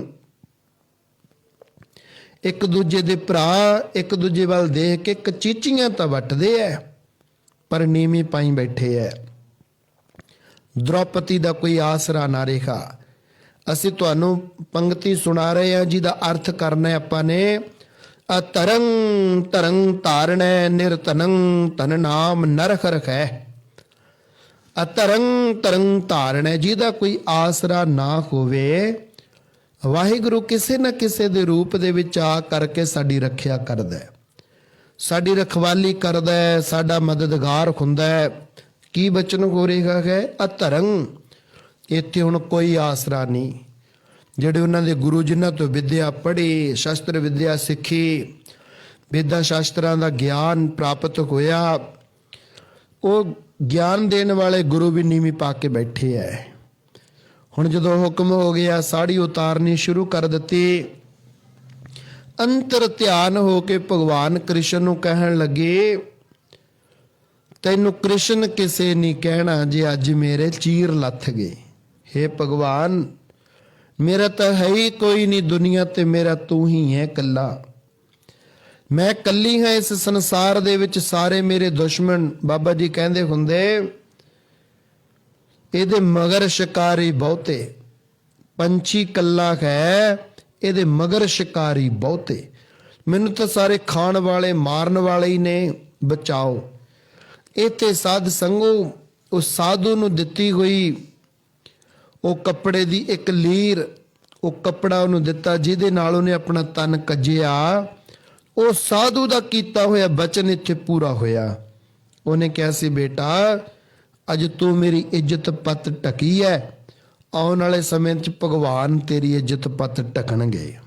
ਅੱਜ ਉਹ ਬਚਨ ਫਲੀਭੂਤ ਹੋ ਗਿਆ, ਕਿਉਂਕਿ ਆਪਾਂ ਸਾਧੂ ਸੰਤਾਂ ਨੂੰ ਮੰਨਣ ਵਾਲੇ ਹੀ ਬੈਠੇ ਹਾਂ ਇੱਥੇ ਸਾਰੇ। ਉਹ ਸਾੜੀ ਉਤਾਰੀ ਜਾ ਰਹੀ ਹੈ, ਭਗਵਾਨ ਦੀ ਬਖਸ਼ਿਸ਼ ਨਾਲ ਸਾੜੀਆਂ ਦੇ ਅੰਬਾਰ ਲੱਗ ਗਏ, ਪਰ ਉਹਦੀ ਇੱਜ਼ਤ ਪੱਤ ਗਵਾਈ ਨਾ ਗਈ। ਉਹਦੀ ਇੱਜ਼ਤ ਪੱਤ ਢਕੀ ਪਰਮੇਸ਼ਰ ਨੇ। ਅਤਰੰਗ ਤਰੰਗ ਧਾਰਣੈ, ਜਿਹਦਾ ਕੋਈ ਆਸਰਾ ਨਾ ਹੋਵੇ ਉਹਦਾ ਆਸਰਾ ਵਾਹਿਗੁਰੂ ਆਪ ਬਣਦੇ ਹਨ। ਜਿਹਦਾ ਕੋਈ ਨਾ ਬਣੇ ਇਸ ਦੁਨੀਆ ਤੇ। ਪਿਛਲੇ ਦੀਵਾਨਾਂ 'ਚ ਅਸੀਂ ਇੱਕ ਸਾਖੀ ਪ੍ਰਮਾਣ ਦਿੱਤਾ ਸੀ। ਪ੍ਰਮਾਣ ਸੀ ਕਿ ਇੱਕ ਰਾਜੇ ਦੇ ਔਲਾਦ ਨਹੀਂ ਸੀ ਹੋ ਰਹੀ, ਉਹਨੇ ਬੜੀ ਦੂਰ ਤੱਕ ਢੰਡੋਰਾ ਫਰਵਾਤਾ। ਖੁਸ਼ੀ ਖੁਸ਼ੀ ਕੋਈ ਆਪ ਦਾ ਬੱਚਾ ਮੈਨੂੰ ਦੇ ਦੇ, ਮੈਂ ਉਸ ਬੱਚੇ ਨੂੰ ਦੇਵੀ ਦੇਵਤਿਆਂ ਨੂੰ ਬਲੀ ਚੜਾਉਣਾ ਹੈ। ਉਹ ਬੱਚਾ ਬਲੀ ਦਿੱਤਿਆਂ ਵੱਡਿਆਂ ਤੋਂ ਦੇਵੀ ਦੇਵਤੇ ਖੁਸ਼ ਹੋ ਜਾਵਣਗੇ ਔਰ ਮੇਰੇ ਘਰ ਵਿੱਚ ਪੁੱਤਰ ਪੈਦਾ ਹੋ ਜਾਏਗਾ। ਇਸ ਤਰ੍ਹਾਂ ਦਾ ਢੰਡੋਰਾ ਫਰਵਾਇਆ ਕਿ ਕੋਈ ਖੁਸ਼ੀ ਖੁਸ਼ੀ ਆਪਣਾ ਬੱਚਾ ਮੈਨੂੰ ਦੇ ਦੇ ਔਰ ਇਹਦੇ ਬਦਲੇ ਜਿੰਨਾ ਚਾਹੇ ਮੈਂ ਧਨ ਪਦਾਰਥ ਉਹਨੂੰ ਦੇ ਦਿਆਂਗਾ, ਮੰਗ ਲੈ ਜਿੰਨਾ ਮੰਗਣਾ। ਇੱਕ ਪਰਿਵਾਰ ਦੇ ਵਿੱਚ 5-6 ਪੁੱਤਰ ਸਨ। ਉਹਨਾਂ ਨੇ ਸੋਚਿਆ ਛੋਟਾ ਮੁੰਡਾ ਬਾਬਿਆਂ ਕੋਲੇ ਬੈਠਾ ਰਹਿੰਦਾ, ਸਾਧੂ ਸੰਤਾਂ ਕੋਲੇ ਬੈਠਾ ਰਹਿੰਦਾ, ਕੰਮ ਕੁੰਮ ਤਾਂ ਕੋਈ ਕਰਦਾ ਨਹੀਂ ਹੈਗਾ। ਆਪਾਂ ਇਉਂ ਕਰੋ, ਇਹ ਮੁੰਡਾ ਰਾਜੇ ਨੂੰ ਦੇ ਦਿਓ, ਇਹਦੇ ਬਦਲੇ ਬਹੁਤ ਸਾਰਾ ਪੈਸਾ ਲੈ ਲਓ। ਉਹ ਲੈ ਕੇ ਆ ਗਏ ਮੁੰਡੇ ਨੂੰ। ਉਹ ਸੰਤਾਂ ਦੀ ਸੰਗਤ ਕਰਨ ਵਾਲਾ ਸੀ, ਸਤ ਸੰਗੀ ਬੱਚਾ ਸੀ। ਉਹਨੂੰ ਲਿਆ ਕੇ ਸਾਧ ਸੰਗਤ ਰਾਜੇ ਨੂੰ ਦੇਤਾ ਔਰ ਕਹਿਤਾ ਕਿ ਅਸੀਂ ਆਪ ਦੀ ਮਰਜ਼ੀ ਨਾਲ ਤੈਨੂੰ ਦੇ ਰਹੇ ਹਾਂ ਔਰ ਇਹਦੇ ਬਦਲੇ ਸਾਨੂੰ ਧਨ ਪਦਾਰਥ ਦੇ ਦੇ ਬਹੁਤ ਸਾਰਾ। ਲੈ ਕੇ ਚਲੇ ਗਏ। ਬੱਚੇ ਨੂੰ ਕਹਿੰਦੇ ਤੇਰੀ ਆਖਰੀ ਇੱਛਾ ਹੈ ਤਾਂ ਕੋਈ ਦੱਸ ਭਾਈ ਸਾਨੂੰ। ਹੁਣ ਜਦੋਂ ਬੱਚੇ ਨੂੰ ਸਾਧ ਸੰਗਤ ਜੀ ਪੁੱਛਦੇ ਹਨ ਕਿ ਤੇਰੀ ਇੱਛਾ ਕੀ ਹੈ, ਹੁਣ ਬੱਚਾ ਕੀ ਕਵੇ। ਬੱਚਾ ਕਹਿੰਦਾ ਜੀ ਮੈਂ ਇਸ਼ਨਾਨ ਕਰਨਾ ਚਾਹੁੰਦਾ ਔਰ ਨਦੀ ਦੇ ਕਿਨਾਰੇ ਜਾ ਕੇ ਥੋੜਾ ਜਿੰਨਾ ਇਸ਼ਨਾਨ ਪਾਨ ਕਰਨਾ, ਥੋੜਾ ਮੋਟਾ ਖੇਡਣਾ ਚਾਹੁੰਦਾ, ਇਹ ਕੀ ਮੇਰੀ ਇੱਛਾ ਹੈ, ਹੋਰ ਮੈਂ ਕੀ ਚਾਹੁੰਦਾ। ਹੁਣ ਉਸ ਬੱਚੇ ਨੂੰ ਖੇਡਣ ਵਾਸਤੇ ਕੁਝ ਟਾਈਮ ਦਿੱਤਾ ਗਿਆ। ਨਦੀ ਦੇ ਕਿਨਾਰੇ ਤੇ ਜਾ ਕੇ ਬੱਚਾ ਮਿੱਟੀ ਦੀਆਂ ਢੇਰੀਆਂ ਬਣਾਈ ਜਾ ਰਿਹਾ ਹੈ ਔਰ ਸਾਧ ਸੰਗਤ ਢੇਰੀਆਂ ਬਣਾਉਂਦਾ ਬਣਾਉਂਦਾ ਬਣਾਉਂਦਾ ਉਹ ਢੇਰੀਆਂ ਨੂੰ ਢਾਹੀ ਜਾ ਰਿਹਾ ਹੈ। ਰਾਜਾ ਉੱਪਰ ਚੁਬਾਰੇ ਦੇ ਵਿੱਚ ਖੜਾ ਵਾਰੀ ਦੇ ਵਿੱਚ ਦੀ ਦੇਖ ਰਿਹਾ ਹੈ। ਬੱਚਾ ਛੋਟੀਆਂ ਛੋਟੀਆਂ ਖੇਡਾਂ ਖੇਡਦਾ, ਕਿੰਨਾ ਚੰਗਾ ਲੱਗਦਾ ਹੈ, ਬੜਾ ਸੁੰਦਰ ਲੱਗ ਰਿਹਾ ਹੈ ਬੱਚਾ। 4-5 ਇਸਨੇ ਸਾਧ ਸੰਗਤ ਜੀ ਢੇਰੀਆਂ ਬਣਾਈਆਂ, ਬਣਾ ਕੇ ਬਾਅਦ ਵਿੱਚ ਉਹਨਾਂ ਨੂੰ ਢਾਹ ਕੇ ਵਾਪਸ ਮੁੜ ਆਇਆ। ਜਦੋਂ ਕਹਿੰਦੇ ਚੱਲ ਵੀ ਤੇਰਾ ਟਾਈਮ ਹੋ ਗਿਆ, ਚੱਲ ਤੈਨੂੰ ਬੁਲਾ ਰਿਹਾ ਹੈ ਰਾਜਾ, ਬਲੀ ਦੇਣ ਦਾ ਟਾਈਮ ਹੋ ਗਿਆ। 3 ਢੇਰੀਆਂ ਢਾਹ ਕੇ ਸਾਧ ਸੰਗਤ ਚੌਥੀ ਢੇਰੀ ਨੂੰ ਛੱਡ ਕੇ ਮੱਥਾ ਟੇਕ ਕੇ ਆ ਗਿਆ। ਰਾਜਾ ਇਹ ਸਾਰਾ ਕੌਤਕ ਦੇਖ ਰਿਹਾ ਸੀ। ਦੇਖਦਿਆਂ ਦੇਖਦਿਆਂ ਸਾਧ ਸੰਗਤ ਜੀ ਰਾਜੇ ਦੇ ਮਨ ਵਿੱਚ ਵੀ ਉਦਾਸੀ ਹੋਈ ਵੀ ਇੱਕ ਢੇਰੀ ਢਾਉਣੋਂ ਰਹਿ ਗਈ ਵਿਚਾਰੇ ਦੀ, ਬਾਕੀ ਸਾਰੀਆਂ ਢੇਰੀਆਂ ਤਾਂ ਢਾਹ ਕੇ ਆ ਗਿਆ। ਹੁਣ ਰਾਜਾ ਪੁੱਛ ਰਿਹਾ ਹੈ ਆਏ ਨੂੰ, ਬੇਟਾ ਕਿਹੜੀ ਖੇਡ ਖੇਡ ਰਿਹਾ ਸੀ ਤੂੰ, ਕਿਵੇਂ ਦੀਆਂ ਖੇਡਾਂ ਖੇਡਦਾ ਸੀ? ਉਹ ਕਹਿੰਦਾ ਰਾਜਨ ਤੇਰੇ ਕੰਮ ਦੀਆਂ ਗੱਲਾਂ ਨਹੀਂ ਹਨ, ਤੂੰ ਜਿਹੜਾ ਕੰਮ ਕਰਨਾ ਆਪਦਾ ਮੈਨੂੰ ਬਲੀ ਦੇਣਾ ਹੈ, ਤੂੰ ਪੱਥਰ ਦੀਆਂ ਮੂਰਤੀਆਂ ਨੂੰ ਦੇ ਦੇ, ਕੋਈ ਲੋੜ ਨਹੀਂ, ਤੂੰ ਬਹੁਤਾ ਮੇਰਾ ਲਾਡ ਪਿਆਰ ਨਾ ਕਰ, ਮੈਨੂੰ ਨਹੀਂ ਜ਼ਰੂਰਤ ਇਹਨਾਂ ਗੱਲਾਂ ਦੀ, ਤੂੰ ਆਪਦਾ ਕੰਮ ਕਰ। ਓਹੋ, ਸਾਧ ਸੰਗਤ ਜਦੋਂ ਐਸੇ ਬੋਲ ਬੋਲੇ, ਰਾਜਾ ਕਹਿੰਦਾ ਬੇਟਾ ਕੁਝ ਸਮੇਂ ਨੂੰ ਤਾਂ ਤੂੰ ਚੜ੍ਹਾਈ ਕਰ ਜਾਣਾ ਹੈ, ਤੂੰ ਜਾਂਦਾ ਜਾਂਦਾ ਮੈਨੂੰ ਦੱਸ ਤਾਂ ਜਾ ਕਿਹੜੀ ਖੇਡ ਖੇਡਦਾ ਸੀ। ਉਹਨੇ 2-3 ਵਾਰ ਸਮਝਾਇਆ ਕਿ ਰਾਜਾ ਰਹਿਣ ਦੇ, ਪਰ ਜਦੋਂ ਨਾ ਹੀ ਸਾਧ ਸੰਗਤ ਜੀ ਰਾਜੇ ਨੇ ਖਹਿੜਾ ਛੱਡਿਆ, ਹੁਣ ਬੇਟਾ ਦੱਸਦਾ ਹੈ, ਕਹਿੰਦਾ ਜੀ ਮੈਂ ਉੱਥੇ 4 ਢੇਰੀਆਂ ਬਣਾਈਆਂ ਸੀ। 4 ਢੇਰੀਆਂ, ਬੰਦਾ ਆਸਰਾ ਤੱਕਦਾ ਨਾ, ਢੇਰੀ ਤੱਕਦਾ, ਆਸਰਾ ਤੱਕਦਾ, ਮੈਂ 4 ਢੇਰੀਆਂ ਬਣਾਈਆਂ ਸੀ। ਪਹਿਲੀ ਢੇਰੀ ਬਣਾਈ ਸੀ ਰਾਜਨਾ, ਤੂੰ ਦੇਖ ਉਹ ਢੇਰੀ ਮੈਂ ਬਣਾਈ ਸੀ ਦੇਵੀ ਦੇਵਤਿਆਂ ਦੀ, ਮੇਰੇ ਤੇ ਔਖਾ ਸਮਾਂ ਆ ਗਿਆ, ਕਿਰਪਾ ਕਰਕੇ ਮੈਨੂੰ ਬਚਾ ਲਓ। ਫਿਰ ਮੇਰੇ ਮਾਂ ਪਿਓ ਦੀ, ਫਿਰ ਤੇਰੀ, ਫਿਰ ਭਗਵਾਨ ਦੀ। ਹੁਣ ਜਦੋਂ ਮੈਂ 4 ਢੇਰੀਆਂ ਬਣਾਈਆਂ, ਹੁਣ ਜਿਹੜੇ ਦੇਵੀ ਦੇਵਤਿਆਂ ਦੇ ਅੱਗੇ ਰੱਖ ਕੇ ਮੈਨੂੰ ਵੱਢਿਆ ਜਾਣਾ ਹੈ, ਮੇਰੀ ਬਲੀ ਦਿੱਤੀ ਜਾਣੀ ਹੈ, ਉਹ ਮੇਰੀ ਰੱਖਿਆ ਕਿੱਥੋਂ ਕਰ ਲੈਣਗੇ? ਮੈਂ ਪੈਰ ਮਾਰ ਕੇ ਢਾਤੀ ਢੇਰੀ ਉਹਨਾਂ ਦੀ। ਰਾਜਨਾ ਫਿਰ ਮੈਂ ਮਾਤਾ ਪਿਤਾ ਦੀ ਢੇਰੀ ਮੂਹਰੇ ਹੱਥ ਜੋੜੇ, ਉਹਨਾਂ ਨੂੰ ਬੇਨਤੀ ਕੀਤੀ ਮੈਨੂੰ ਬਚਾ ਲਓ ਜੀ, ਕੁਝ ਮਿੰਟ ਰਹਿੰਦੇ ਨੇ, ਮੈਨੂੰ ਵੱਢ ਦੇਣਾ ਪੱਥਰ ਦੀ ਮੂਰਤੀ ਦੇ ਸਾਹਮਣੇ ਰੱਖ ਕੇ। ਮੇਰੇ ਮਾਂ ਪਿਓ ਤਾਂ ਮੈਨੂੰ ਪੈਸੇ ਦੇ ਬਦਲੇ ਵੇਚ ਗਏ ਰਾਜਨਾ ਤੇਰੇ ਕੋਲੇ, ਉਹਨਾਂ ਨੇ ਮੈਨੂੰ ਕੀ ਬਚਾਉਣਾ? ਮਾਰ ਕੇ ਪੈਰ ਮੈਂ ਉਹ ਵੀ ਢੇਰੀ ਢਾਤੀ। ਰਾਜਨਾ ਗੁੱਸਾ ਨਾ ਕਰੀ, ਤੀਜੀ ਢੇਰੀ ਮੈਂ ਤੇਰੀ ਬਣਾਈ ਹੈ। ਅੱਜ ਮੈਂ ਮੋਦੀ ਦੀ ਆਪਾਂ ਗੱਲ ਕਰ ਲਈਏ, ਸਮੇਂ ਦੀ ਸਰਕਾਰ ਦੀ। ਉਲਟੀ ਵਾੜ ਖੇਤ ਕੋ ਖਾਏ।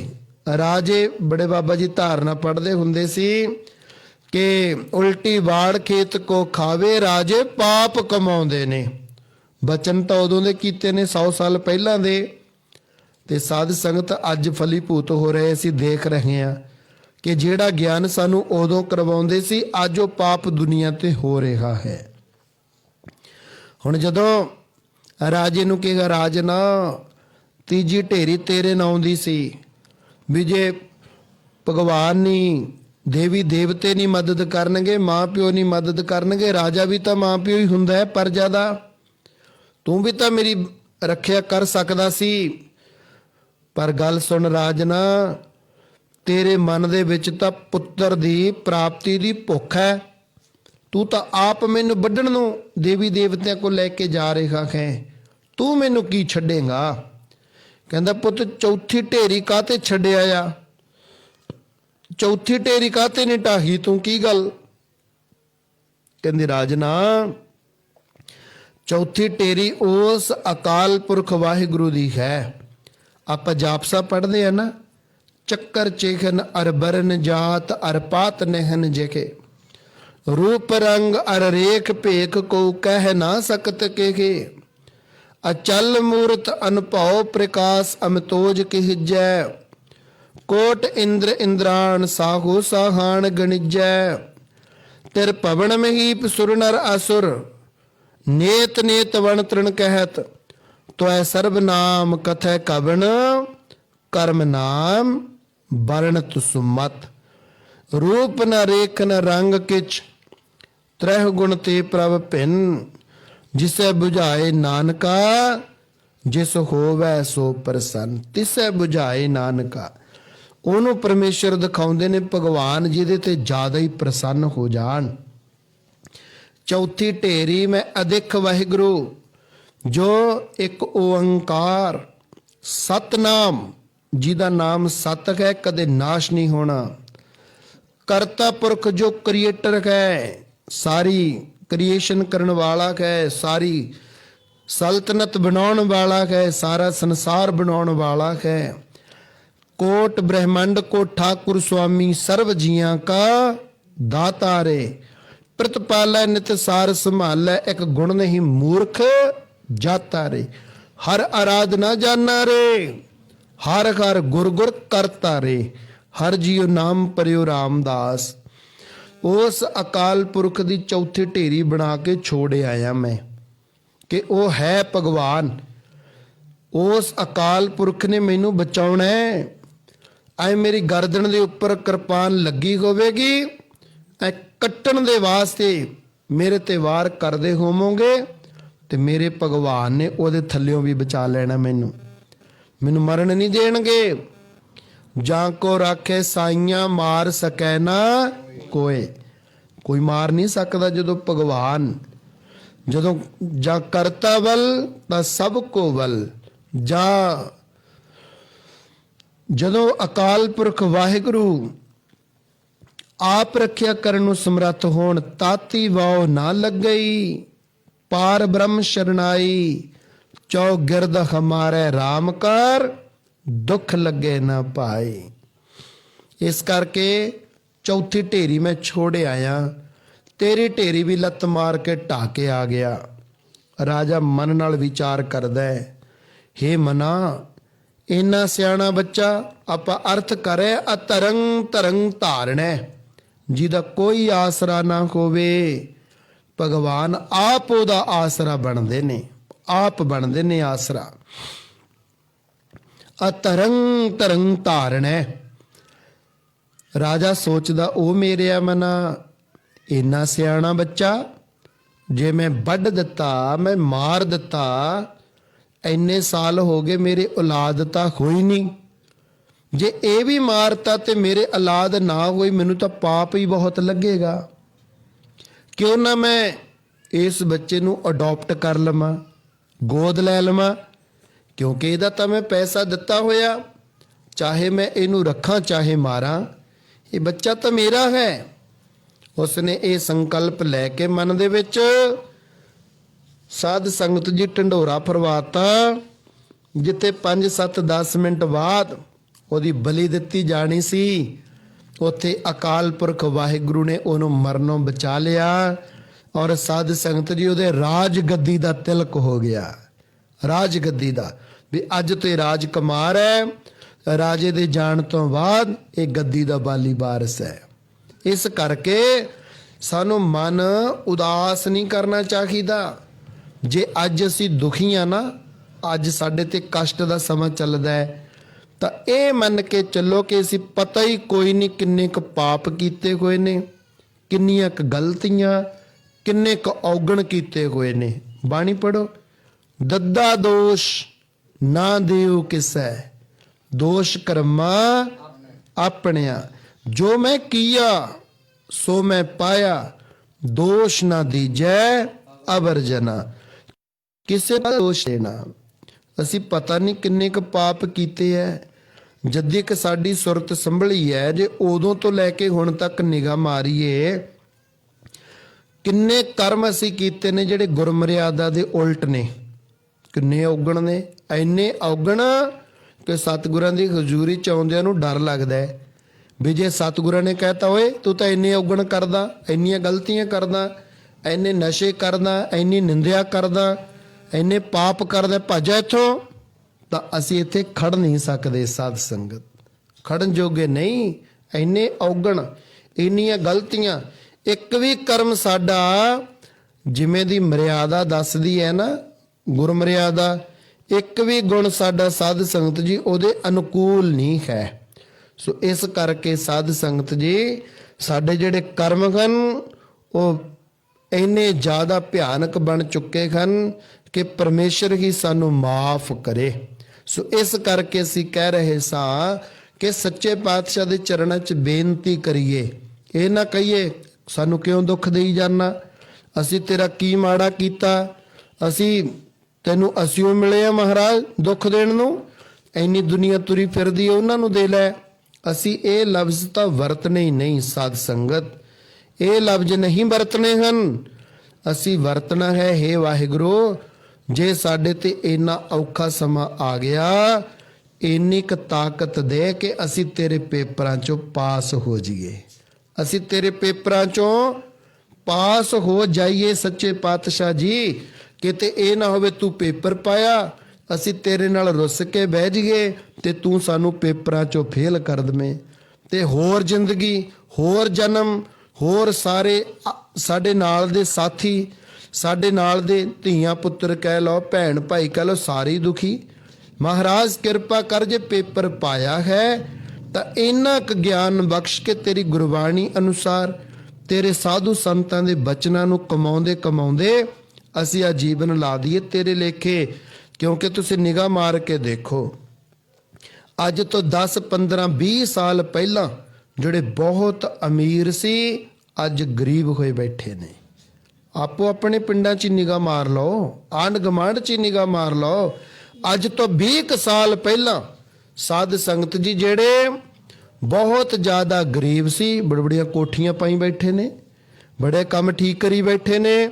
ਇਸ ਕਰਕੇ ਤੁਸੀਂ ਇਹ ਨਾ ਕਹੋ ਕਿ ਵਾਹਿਗੁਰੂ ਅਸੀਂ ਤੈਨੂੰ ਮੰਨਣਾ ਨਹੀਂ, ਸਗੋਂ ਇਹ ਕਹੋ ਹੇ ਵਾਹਿਗੁਰੂ ਅਸੀਂ ਤੈਨੂੰ ਮੰਨਦੇ ਹੀ ਰਹੀਏ, ਪਰ ਜਿਹੜੇ ਪੇਪਰ ਪਏ ਨੇ ਨਾ ਸਾਡੇ ਤੇ, ਅਸੀਂ ਇਹਨਾਂ ਪੇਪਰਾਂ 'ਚੋਂ ਫੇਲ ਨਾ ਹੋ ਜਾਈਏ। ਆ ਤਰੰਗ ਤਰੰਗ ਧਾਰਨਾ, ਹੇ ਵਾਹਿਗੁਰੂ ਤੂੰ ਨੇ ਆਸਰਿਆਂ ਦਾ ਆਸਰਾ ਹੈ, ਸਹਾਰਾ ਦੇਣ ਵਾਲਾ ਹੈ। ਨਿਰਧਨੰ ਧਨ ਨਾਮ ਨਰ ਕਰਕ ਹੈ।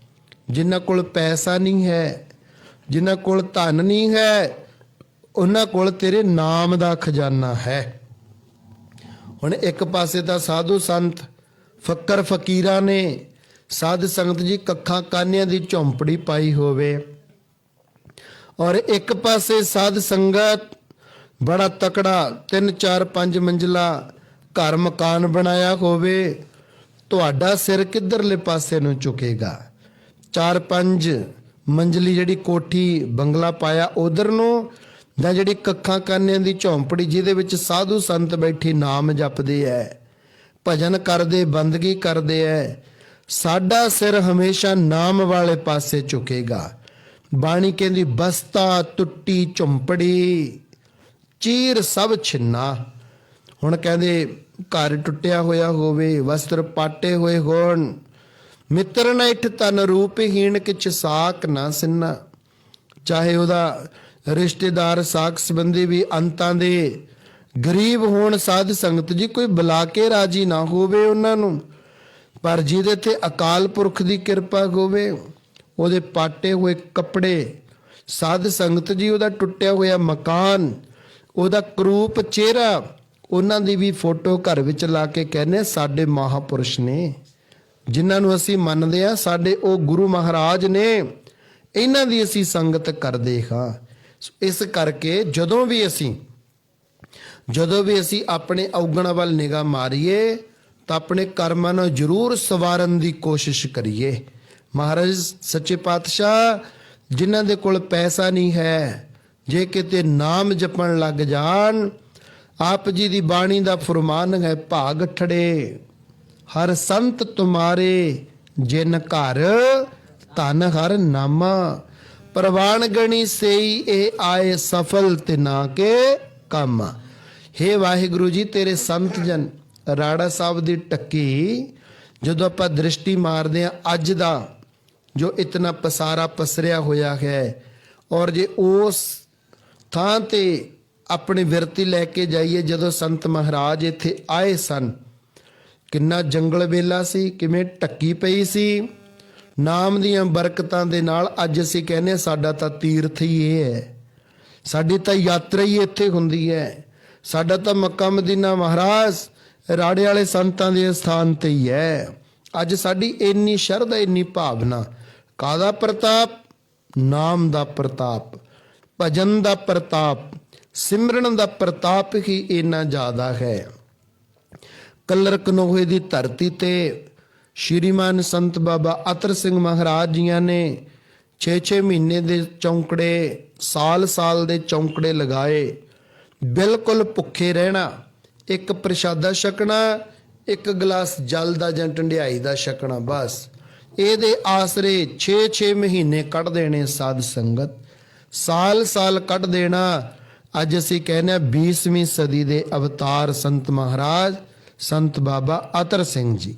ਸੋ ਕਹਿਣ ਤੋਂ ਭਾਵ ਹੈ ਕਿ ਜਿੱਥੇ ਨਾਮ ਹੁੰਦਾ ਹੈ ਨਾ, ਭਜਨ ਸਿਮਰਨ ਬੰਦਗੀ। ਜਦੋਂ ਛੋਟਾ ਜਿਹਾ ਬਾਲਕ ਭਾਈ ਜੇਠਾ ਮਾਤਾ ਪਿਤਾ ਚੜ੍ਹਾਈ ਕਰ ਗਏ, ਮਾਤਾ ਇਸ ਬਾਲਕ ਨੂੰ ਨਾਨੀ ਮਾਂ ਆਪਦੇ ਪਿੰਡ ਬਾਸਰ ਕੇ ਲੈ ਆਈ। ਉੱਥੇ ਵੀ ਅੰਤਾਂ ਦੀ ਗਰੀਬੀ ਹੈ, ਛੋਲੇ ਉਬਾਲ ਕੇ ਦੇ ਦਿੰਦੀ ਹੈ। 8-9 ਸਾਲ ਦਾ ਬੱਚਾ ਛੋਲੇ ਵੇਚ ਕੇ ਆਉਂਦਾ ਹੈ। ਗੁਰੂ ਅਮਰਦਾਸ ਕਹਿੰਦੇ ਸਾਡੇ ਉੱਥੇ ਆ ਜਾਓ, ਅਸੀਂ ਨਵਾਂ ਸਥਾਨ ਬਣਾਇਆ ਗੋਇੰਦਵਾਲ ਸਾਹਿਬ, ਉਹਨਾਂ ਦਾ ਪਿੰਡ ਵੀ ਬਾਸਰ ਕੀ ਸੀ। ਕਹਿੰਦੇ ਅਸੀਂ ਨਵਾਂ ਨਗਰ ਬਣਾਇਆ ਹੈ, ਉੱਥੇ ਆ ਕੇ ਰਹੋ ਤੁਸੀਂ। ਸਤ ਵਚਨ ਕਹਿ ਦਿੱਤਾ, ਆਗਿਆ ਮੰਨ ਲਈ ਮਹਾਰਾਜ। ਸਤ ਵਚਨ ਉੱਥੇ ਜਾ ਕੇ ਰਹਿਣ ਲੱਗ ਗਏ। ਜਿਹੜੇ ਅੰਤਾਂ ਦੇ ਗਰੀਬ ਨੇ, ਮਾਤਾ ਪਿਤਾ ਹੈ ਨਹੀਂ, ਨਾਨੀ ਪਾਲਦੀ ਹੈ, ਛੋਟੇ ਛੋਟੇ ਹੱਥ ਨੇ, ਛੋਟੀ ਜੀ ਉਮਰ ਹੈ, ਔਰ ਛੋਲੇ ਉਬਾਲ ਕੇ ਦੇਤੇ ਨੂਣ ਲਗਾ ਕੇ, ਘੁੰਗਣੀਆਂ ਵੇਚ ਕੇ ਗੁਜ਼ਾਰਾ ਕਰਦੇ ਹਨ। 8-9-10 ਸਾਲ ਦਾ ਬੱਚਾ ਘੁੰਗਣੀਆਂ ਵੇਚਦਾ ਹੈ। ਹੁਣ ਸੱਚੇ ਪਾਤਸ਼ਾਹ ਦੇ ਦਰਬਾਰ 'ਚ ਜਾ ਕੇ ਸੇਵਾ ਸ਼ੁਰੂ ਕਰਤੀ। ਕਾਰ ਸੇਵਾ ਚੱਲਦੀ ਹੈ, ਸਰੋਵਰ ਸਾਹਿਬ ਦੀ ਸੇਵਾ ਕਰਨੀ ਸ਼ੁਰੂ ਕਰਤੀ। ਜਵਾਨ ਹੋ ਗਏ, ਬੜਾ ਸਮਾਂ ਲੰਘ ਗਿਆ ਸੀ। ਮਾਤਾ ਦਮੋਦਰੀ ਕਹਿੰਦੀ ਹੈ ਮਹਾਰਾਜ ਆਪਣੀ ਬੇਟੀ ਜਵਾਨ ਹੋ ਗਈ, ਭਾਨੀ ਵਿਆਹ ਵੀ ਕਰਨਾ ਹੈ। ਕਹਿੰਦੇ ਉਹ ਮੁੰਡੇ ਨਾਲ ਕਰ ਦਿੰਦੇ ਆ, ਦੇਖੋ ਕਿੰਨਾ ਸੋਹਣਾ ਸੁਨੱਖਾ ਜਵਾਨ ਹੈ। ਜਿਹੜਾ ਬੱਚਾ ਅੰਤਾਂ ਦਾ ਗਰੀਬ ਹੈ, ਸਕਿਆਂ ਨੇ, ਚਾਚਿਆਂ ਤਾਇਆਂ ਨੇ ਬਾਂਹ ਨਹੀਂ ਫੜੀ ਚੂਨਾ ਮੰਡੀ ਲਾਹੌਰ ਦੇ ਵਿੱਚ ਕਿ ਜੇ ਅਸੀਂ ਸਾਂਭ ਲਿਆ ਤਾਂ ਇਹਨੂੰ ਜ਼ਮੀਨ ਦੇਣੀ ਪਊਗੀ, ਇਹਨੂੰ ਹੱਕ ਦੇਣਾ ਪਏਗਾ, ਨਾਨੀ ਲੈ ਕੇ ਜਾਂਦੀ ਹੈ, ਲੈ ਜਾਏ, ਆਪੇ ਹੀ ਪਾਲੇਗੀ ਇਹਨੂੰ। ਸਾਧ ਸੰਗਤ ਜੀ ਉਸ ਬੱਚੇ ਨੂੰ ਘਰੋਂ ਬੇਘਰ ਕਰ ਦਿੱਤਾ। ਅੱਜ ਗੁਰੂ ਅਮਰਦਾਸ ਨੇ ਆਪ ਦੀ ਬੇਟੀ ਦਾ ਵਿਆਹ ਕਰਤਾ। ਉਹੀ ਜਿਹੜਾ ਅਨਾਥ ਬੱਚਾ ਸੀ, ਅੱਜ ਸਾਧ ਸੰਗਤ ਜੀ ਸ੍ਰੀ ਗੁਰੂ ਰਾਮਦਾਸ ਸੱਚੇ ਪਾਤਸ਼ਾਹ ਬਣ ਗਏ, ਚੌਥੀ ਪਾਤਸ਼ਾਹੀ ਬਣ ਗਏ, ਗੁਰਤਾ ਗੁਰਗੱਦੀ ਤੇ ਸੁਭਾਏਮਾਨ ਹੋ ਗਏ। ਇੰਨੀ ਕਿਰਪਾ ਹੋ ਗਈ। ਸਤਿਗੁਰਾਂ ਦੀ ਬਾਣੀ ਦੇ ਅਰਥ ਆਪਾਂ ਕਰ ਰਹੇ ਹਾਂ। ਨਿਰਧਨੰ ਧਨ ਨਾਮ ਨਰ ਹਰਿ ਹੈ। ਜਿਹੜੇ ਬੰਦਿਆਂ ਕੋਲ ਪੈਸਾ ਨਹੀਂ ਹੈ, ਉਹ ਨਾਮ ਜਪਣਾ ਸ਼ੁਰੂ ਕਰ ਦੇਣ। ਨਾਮ ਇੱਕ ਇਤਨੀ ਵੱਡੀ ਸ਼ਕਤੀ ਹੈ ਕਿ ਧਨ ਪਦਾਰਥ ਮਗਰ ਮਗਰ ਫਿਰਦੇ ਹਨ। ਕਈ ਵਾਰ ਇਹ ਵੀ ਗੱਲ ਹੁੰਦੀ ਹੈ ਨਾ, ਕਈ ਲੋਕ ਕਹਿੰਦੇ ਨੇ ਕਿ ਸੰਤ ਪੈਸੇ ਤਾਂ ਲੈਂਦੇ ਨਹੀਂ, ਪਰ ਜਦੋਂ ਸੰਤ ਚੜ੍ਹਾਈ ਕਰਦੇ ਨੇ ਕਿੰਨਾ ਕਿੰਨਾ ਪੈਸਾ ਉਹਨਾਂ ਦੇ ਕੋਲੋਂ ਮਿਲਦਾ ਹੈ, ਉਹਨਾਂ ਦੇ ਅਸਥਾਨਾਂ ਤੋਂ, ਉਹਨਾਂ ਦਾ ਬੈਂਕ ਬੈਲੈਂਸ। ਉਹ ਹੋਰ ਇਸ ਸੰਸਾਰ ਤੇ ਰਾਖੀ ਕੌਣ ਕਰੇਗਾ? ਅਨਾਥ ਨਾਥ ਗੋਬਿੰਦ ਹੈ। ਜੇ ਗੋਬਿੰਦ ਹੈ ਦੇ ਅਰਥ ਕਰੀਏ, ਗੋ ਮੈਨੇ ਧਰਤੀ, ਬਿੰਦ ਮੈਨੇ ਸਹਾਰਾ ਦੇਣ ਵਾਲਾ, ਜਿਹੜਾ ਉਹ ਅਕਾਲ ਪੁਰਖ ਵਾਹਿਗੁਰੂ ਹੈ, ਜਿਹੜਾ ਇਸ ਸੰਸਾਰ ਤੇ, ਇਸ ਦੁਨੀਆ ਤੇ ਜਿਤਨੇ ਜੀਵ ਆਏ ਨੇ ਸਭਨਾਂ ਦੀ ਪ੍ਰਤਪਾਲਣਾ ਕਰਦਾ ਹੈ, ਸਭਨਾਂ ਦੀ ਰਾਖੀ ਕਰਦਾ ਹੈ, ਪਹੁੰਚਾਉਂਦਾ ਹੈ, ਆਰਾਮ ਕਰਨ ਵਾਸਤੇ ਸਥਾਨ ਦਿੰਦਾ ਹੈ। ਉਹ ਅਕਾਲ ਪੁਰਖ ਵਾਹਿਗੁਰੂ ਸਾਰੇ ਅਨਾਥਾਂ ਦਾ ਨਾਥ ਹੈ, ਗੋਬਿੰਦ ਹੈ, ਜਿਹੜਾ ਇਸ ਧਰਤੀ ਨੂੰ ਹੈ। ਸਾਧ ਸੰਗਤ ਬਲਹੀਣ, ਜਿਨ੍ਹਾਂ ਦੇ ਕੋਲ ਕੋਈ ਤਾਕਤ ਨਹੀਂ ਹੈ, ਜਿਨ੍ਹਾਂ ਦੇ ਕੋਲ ਕੋਈ ਬਲ ਨਹੀਂ ਹੈ, ਜਿਹੜੇ ਕਹਿੰਦੇ ਨੇ, ਕਈ ਲੋਕ ਤਾਂ ਐਸੇ ਹੁੰਦੇ ਹਨ ਜੋ ਕਹਿੰਦੇ ਹਨ ਮੇਰੀ ਤਾਂ ਪ੍ਰਾਈਮ ਮਿਨਿਸਟਰ ਤੱਕ ਚੱਲਦੀ ਹੈ, ਸੀਐਮ ਤੱਕ, ਪੀਐਮ ਤੱਕ ਚੱਲਦੀ ਹੈ। ਕੋਈ ਕਹਿ ਦਿੰਦਾ ਮੇਰੀ ਐਮਐਲਏ ਤੱਕ ਚੱਲਦੀ ਹੈ, ਕੋਈ ਕਹਿੰਦਾ ਸਰਪੰਚ ਮੇਰੀ ਸੁਣਦਾ ਹੈ। ਪਰ ਸਾਧ ਸੰਗਤ ਜੀ, ਇਹ ਲੋਕ ਵੀ ਉਹਨਾਂ ਦੀ ਸੁਣਦੇ ਨੇ ਜਿਹੜੇ ਤਗੜੇ ਹੁੰਦੇ ਨੇ। ਜਿਹੜਾ ਗਰੀਬ ਹੁੰਦਾ ਹੈ ਉਹਦੀ ਤਾਂ ਵਾਹਿਗੁਰੂ ਹੀ ਸੁਣਦਾ ਹੁੰਦਾ ਹੈ, ਉਹਦੀ ਇਹ ਲੋਕ ਨਹੀਂ ਸੁਣਿਆ ਕਰਦੇ। ਇਹ ਲੋਕਾਂ ਨੂੰ ਵੋਟਾਂ ਤੇ ਨੋਟਾਂ ਤੱਕ ਮਤਲਬ ਹੁੰਦਾ ਹੈ, ਵਾਹਿਗੁਰੂ ਜੀ ਨੂੰ ਸਾਡੇ ਪ੍ਰੇਮ ਤੱਕ ਮਤਲਬ ਹੁੰਦਾ ਹੈ। ਕਿੰਨੀ ਤੁਹਾਡੀ ਭਾਵਨਾ ਹੈ, ਕਿੰਨੀ ਤੁਹਾਡੀ ਸ਼ਰਧਾ ਹੈ, ਕਿੰਨਾ ਤੁਹਾਡਾ ਵਿਸ਼ਵਾਸ ਅਤੇ ਭਰੋਸਾ ਹੈ। ਜਿੰਨਾ ਤੁਹਾਡਾ ਵਿਸ਼ਵਾਸ ਅਤੇ ਭਰੋਸਾ ਹੋਵੇਗਾ, ਉਤਨਾ ਵਾਹਿਗੁਰੂ ਤੁਹਾਡੇ ਨੇੜੇ ਹੋ ਕੇ ਤੁਹਾਡੀ ਰੱਖਿਆ ਕਰਦਾ ਹੈ। ਵਾਹਿਗੁਰੂ ਤਾਂ ਸਾਧ ਸੰਗਤ ਉਹਨਾਂ ਦੀ ਵੀ ਰੱਖਿਆ ਕਰਦਾ ਜਿਹੜੇ ਕਾਮਰੇਡ ਲੋਕ ਵਾਹਿਗੁਰੂ ਜੀ ਨੂੰ ਗਾਲਾਂ ਕੱਢਦੇ ਹੈ। ਜਿਹੜੇ ਲੋਕ ਵਾਹਿਗੁਰੂ ਜੀ ਨੂੰ ਮੰਨਦੇ ਹੀ ਨਹੀਂ, ਭਗਵਾਨ ਤਾਂ ਉਹਨਾਂ ਦੀ ਵੀ ਰਾਖੀ ਕਰਦਾ ਹੈ, ਉਹਨਾਂ ਦਾ ਵੀ ਮਦਦਗਾਰ ਹੈ, ਉਹਨਾਂ ਦਾ ਵੀ ਰੱਖਿਅਕ ਹੈ। ਭਗਵਾਨ ਦੇ ਵਾਸਤੇ ਉਹਦਾ ਕੋਈ ਦੁਸ਼ਮਣ ਨਹੀਂ, ਭਗਵਾਨ ਦੇ ਵਾਸਤੇ ਸਾਰੀ ਸੰਗਤ ਹੀ ਉਸ ਦੀ ਆਪ ਦੀ ਹੈ ਅਤੇ ਭਗਵਾਨ ਨੇ ਤਾਂ ਸਭਨਾਂ ਦੀ ਰਾਖੀ ਕਰਨੀ ਹੁੰਦੀ ਹੈ। ਸੋ ਇਸ ਕਰਕੇ ਵਾਹਿਗੁਰੂ ਤਾਂ ਅਨਾਥ ਨਾਥ ਗੋਬਿੰਦ ਹੈ, ਜਿਹਦਾ ਕੋਈ ਵੀ ਨਾ ਹੋਵੇ ਉਹਦੀ ਵੀ ਰਾਖੀ ਕਰਦੇ, ਉਹਦੀ ਵੀ ਮਦਦ ਕਰਦੇ ਹਨ। ਬਲਹੀਨ ਬਲ ਕੇਸਵੈ, ਜਿਹਦੇ ਕੋਲ ਕੋਈ ਬਲ ਨਹੀਂ ਹੈ, ਜਿਹਦੇ ਕੋਲ ਕੋਈ ਤਾਕਤ ਨਹੀਂ, CM PM MLA ਕੋਈ ਉਹਦਾ ਮਦਦਗਾਰ ਨਹੀਂ ਹੈ, ਵਾਹਿਗੁਰੂ ਜੀ ਉਹਦੀ ਵੀ ਮਦਦ ਕਰਿਆ ਕਰਦੇ ਹਨ। ਸਰਬ ਭੂਤ ਦਇਆਲ ਅਚੁੱਤ ਦੀਨ ਬਾਂਧਵ ਦਾਮੋਦਰ ਹੈ। ਅਵਿਨਾਸੀ ਪ੍ਰਭੂ ਸਭ ਜੀਵਾਂ ਉੱਤੇ ਦਇਆ ਕਰਨ ਵਾਲਾ ਹੈ ਅਤੇ ਕੰਗਾਲਾਂ ਦਾ ਵੀ ਬੰਧੂ ਹੈ। ਜਿਹੜੇ ਅੰਤਾਂ ਦੇ ਗਰੀਬ ਨੇ, ਜਿਨ੍ਹਾਂ ਦੇ ਘਰ ਦੇ ਵਿੱਚ ਸਾਧ ਸੰਗਤ ਜੀ 2 ਟਾਈਮ ਪ੍ਰਸ਼ਾਦਾ ਵੀ ਨਹੀਂ ਹੈ, ਉਹਨਾਂ ਨੂੰ ਵੀ ਪ੍ਰਸ਼ਾਦਾ ਦਿੰਦੇ ਹਨ। ਅਵਿਨਾਸੀ ਪ੍ਰਭੂ ਜਿਹੜਾ ਨਾਸ਼ ਰਹਿਤ ਅਕਾਲ ਪੁਰਖ ਵਾਹਿਗੁਰੂ ਹੈ ਨਾ, ਸਰਬ ਭੂਤ ਦਇਆਲ ਹੈ, ਸਾਰਿਆਂ ਦੇ ਉੱਤੇ ਸਦਾ ਵਾਸਤੇ ਮਰਸੀਫੁਲ ਰਹਿਣ ਵਾਲਾ, ਅਚੁੱਤ ਦੀਨ ਬਾਂਧਵ ਦਾਮੋਦਰਕ ਹੈ, ਜਿਹੜਾ ਕਦੇ ਕਿਸੇ ਦਾ ਮੋੜਿਆ ਨਹੀਂ ਮੁੜਦਾ, ਸਭਨਾਂ ਦਾ ਬੰਧੂ ਹੈ, ਮਿੱਤਰ ਹੈ। ਤੂੰ ਮੇਰਾ ਪਿਤਾ, ਤੂੰ ਹੈ ਮੇਰਾ ਮਾਤਾ, ਤੂੰ ਮੇਰਾ ਬੰਧਪ, ਤੂੰ ਮੇਰਾ ਭਰਾਤਾ, ਤੂੰ ਮੇਰਾ ਰਾਖਾ, ਸਭਨੀ ਥਾਈ ਤਾਂ ਭਉ ਕੇਹਾ ਕਾੜਾ ਜੀਓ। ਐਸਾ ਪ੍ਰੀਤਮ ਪਿਆਰਾ ਸਰਬੱਗਿਆ ਪੂਰਨ ਪੁਰਖ ਭਗਵਾਨ ਹੈ, ਭਗਤ ਵਚਲ ਕਰੁਣਾਮਯ ਹੈ। ਸਰਬੱਗਿਆ ਪੂਰਨ ਪੁਰਖ, ਉਹ ਸਰਬੱਗ ਹੈ, ਪੂਰਨ ਹੈ, ਉਹਦੇ ਵਿੱਚ ਕੋਈ ਘਾਟ ਨਹੀਂ ਹੈ। ਅਸੀਂ ਸਾਰੇ ਔਗਣਾਂ ਦੇ ਭਰੇ ਹੋਏ ਹਾਂ। ਸਤਿਗੁਰੂ ਕਹਿੰਦੇ ਹਮ ਅਵਗੁਣ ਭਰੇ ਏਕ ਗੁਣ ਨਾਹੀ, ਅੰਮ੍ਰਿਤ ਛਾੜ ਬਿਖੈ ਬਿਖ ਖਾਹੀ, ਮਾਇਆ ਮੋਹ ਭਰਮ ਪੈ ਭੂਲੇ, ਸੁਤਦਾਰਾ ਸਿਉ ਪ੍ਰੀਤਲ। ਅਸੀਂ ਸਾਰੇ ਔਗਣਾਂ ਦੇ ਭਰੇ ਹੋਏ ਹਾਂ। ਹਮ ਸਰ ਦੀਨ ਦਇਆਲ ਨਾ ਤੁਮ ਸਰ, ਅਪਤਿਆਰ ਕਿਆ ਕੀਜੈ, ਬਚਨੀ ਤੋਰ ਮੋਰ ਮਨ ਮਾਨੈ। ਸਾਧ ਸੰਗਤ ਇੰਨੇ ਜ਼ਿਆਦਾ ਔਗਣਾਂ ਦੇ ਭਰੇ ਹੋਏ ਹਾਂ, ਜੇ ਔਗਣ ਗਿਣਨ ਲੱਗੀਏ ਤਾਂ ਔਗਣਾਂ ਦਾ ਕੋਈ ਅੰਤ ਹੀ ਨਾ ਆਵੇ। ਤੇ ਵਾਹਿਗੁਰੂ ਜੀ ਹਨ ਸਰਬੱਗ ਪੂਰਨ ਪੁਰਖ, ਉਹ ਸਰਬੱਗ ਹਨ, ਸਭਨਾਂ ਦੇ ਦਿਲਾਂ ਦੀਆਂ ਜਾਣਨ ਵਾਲੇ ਹਨ। ਪੂਰਨ ਪੁਰਖ ਜਿਹਦੇ ਅਸੀਂ ਅਰਥ ਕਰਨ ਲੱਗੇ ਸਾਂ, ਇੱਕ ਓੰਕਾਰ, ਇੱਕ ਅਕਾਲ ਪੁਰਖ ਅਦੁੱਤੀ ਵਾਹਿਗੁਰੂ, ਸਤਨਾਮ ਜਿਹਦਾ ਨਾਮ ਸਤ ਹੈ, ਕਦੇ ਨਾਸ਼ ਨਹੀਂ ਹੋਵੇਗਾ। ਕਰਤਾ ਪੁਰਖ ਜਿਹੜਾ ਕ੍ਰੀਏਟਰ ਹੈ, ਸਾਰੀ ਸਲਤਨਤ ਬਣਾਉਣ ਵਾਲਾ, ਸਾਰੀ ਦੁਨੀਆ ਸਾਰਾ ਸੰਸਾਰ ਬਣਾਉਣ ਵਾਲਾ, ਇੱਕ ਨਹੀਂ ਸਾਧ ਸੰਗਤ, ਲੋਕ ਪ੍ਰਲੋਕ ਤੇ ਮਾਤ ਲੋਕ, ਇਹ ਸਭ ਚੀਜ਼ਾਂ ਬਣਾਉਣ ਵਾਲਾ ਉਹ ਆਪ। ਪੈ ਵਿੱਚ ਇੰਦ, ਪੈ ਵਿੱਚ ਸੂਰਜ, ਪੈ ਵਿੱਚ ਚੰਦ, ਕੋ ਕਰੋੜੀ ਚਲਤ ਨਾ ਅੰਤ। ਜਿੱਥੇ ਜਿੱਥੇ ਜਾ ਕੇ ਸੰਸਾਰੀ ਵਿਦਿਆ ਮੁੱਕ ਜਾਵੇ, ਉੱਥੇ ਜਾ ਕੇ ਭਗਵਾਨ ਦੀ ਅਕਾਲ ਪੁਰਖ ਵਾਹਿਗੁਰੂ ਦੀ ਸ਼ਕਤੀ ਦਾ ਅੰਤ ਪਾਰਾਵਾਰ ਅਸੀਂ ਕਿੱਥੇ ਪਾ ਸਕਦੇ ਹਾਂ। ਮਹਾਰਾਜ ਜੀ ਫਰਮਾਨ ਕਰਦੇ ਹਨ ਕਿ ਸਾਧ ਸੰਗਤ ਜੀ, ਕਰਤਾ ਪੁਰਖ ਨਿਰਭਉ, ਕਿਸੇ ਤੋਂ ਡਰਦਾ ਨਹੀਂ, ਨਿਰਵੈਰ, ਕਿਸੇ ਦੇ ਨਾਲ ਵੈਰ ਭਾਵਨਾ ਨਹੀਂ। ਅਕਾਲ ਮੂਰਤ, ਉਹਦੀ ਜਿਹੜੀ ਮੂਰਤੀ ਹੈ ਉਹ ਮੌਤ ਤੋਂ, ਕਾਲ ਤੋਂ ਰਹਿਤ ਹੈ, ਉਸ ਨੂੰ ਕਾਲ ਕਦੇ ਖਾਵੇਗਾ ਨਹੀਂ। ਅਕਾਲ ਮੂਰਤ, ਅਜੂਨੀ ਸਹਿਭੰਗ, ਜੂਨਾ ਵਿੱਚ ਆਉਣ ਵਾਲਾ ਨਹੀਂ, ਸਹਿਭੰਗ ਸੁਤੇ ਪ੍ਰਕਾਸ਼ ਹੈ। ਗੁਰ ਪ੍ਰਸਾਦ, ਗੁਰੂਆਂ ਦੀ ਕਿਰਪਾ ਦੇ ਨਾਲ ਉਸ ਨੂੰ ਮਿਲਿਆ ਜਾ ਸਕਦਾ ਹੈ। ਜਪ, ਉਸ ਦਾ ਜਾਪ ਕਰਨਾ ਚਾਹੀਦਾ, ਉਸ ਨੂੰ ਜਪਣਾ ਚਾਹੀਦਾ ਹੈ, ਉਸ ਨੂੰ ਮੈਮਰਿੰਗ ਕਰਨਾ ਚਾਹੀਦਾ ਹੈ, ਮੈਮਰਾਈਜ਼ ਕਰਨਾ ਚਾਹੀਦਾ ਹੈ। ਆਦ ਸੱਚ, ਜੁਗਾਂ ਦੀ ਪ੍ਰਾਰੰਭਤਾ ਤੋਂ ਪਹਿਲਾਂ ਵੀ ਸੱਚ ਸੀ। ਜੁਗਾਦ ਸੱਚ, ਜਦੋਂ ਜੁਗਾਂ ਦੀ ਪ੍ਰਾਰੰਭਤਾ ਹੋ ਗਈ ਉਦੋਂ ਵੀ ਸੱਤ ਹੋਇਆ। ਹੈਪੀ ਸੱਚ, ਇਸ ਟਾਈਮ ਤੇ ਵੀ ਉਹ ਅਕਾਲ ਪੁਰਖ ਸੱਤ ਹੈ।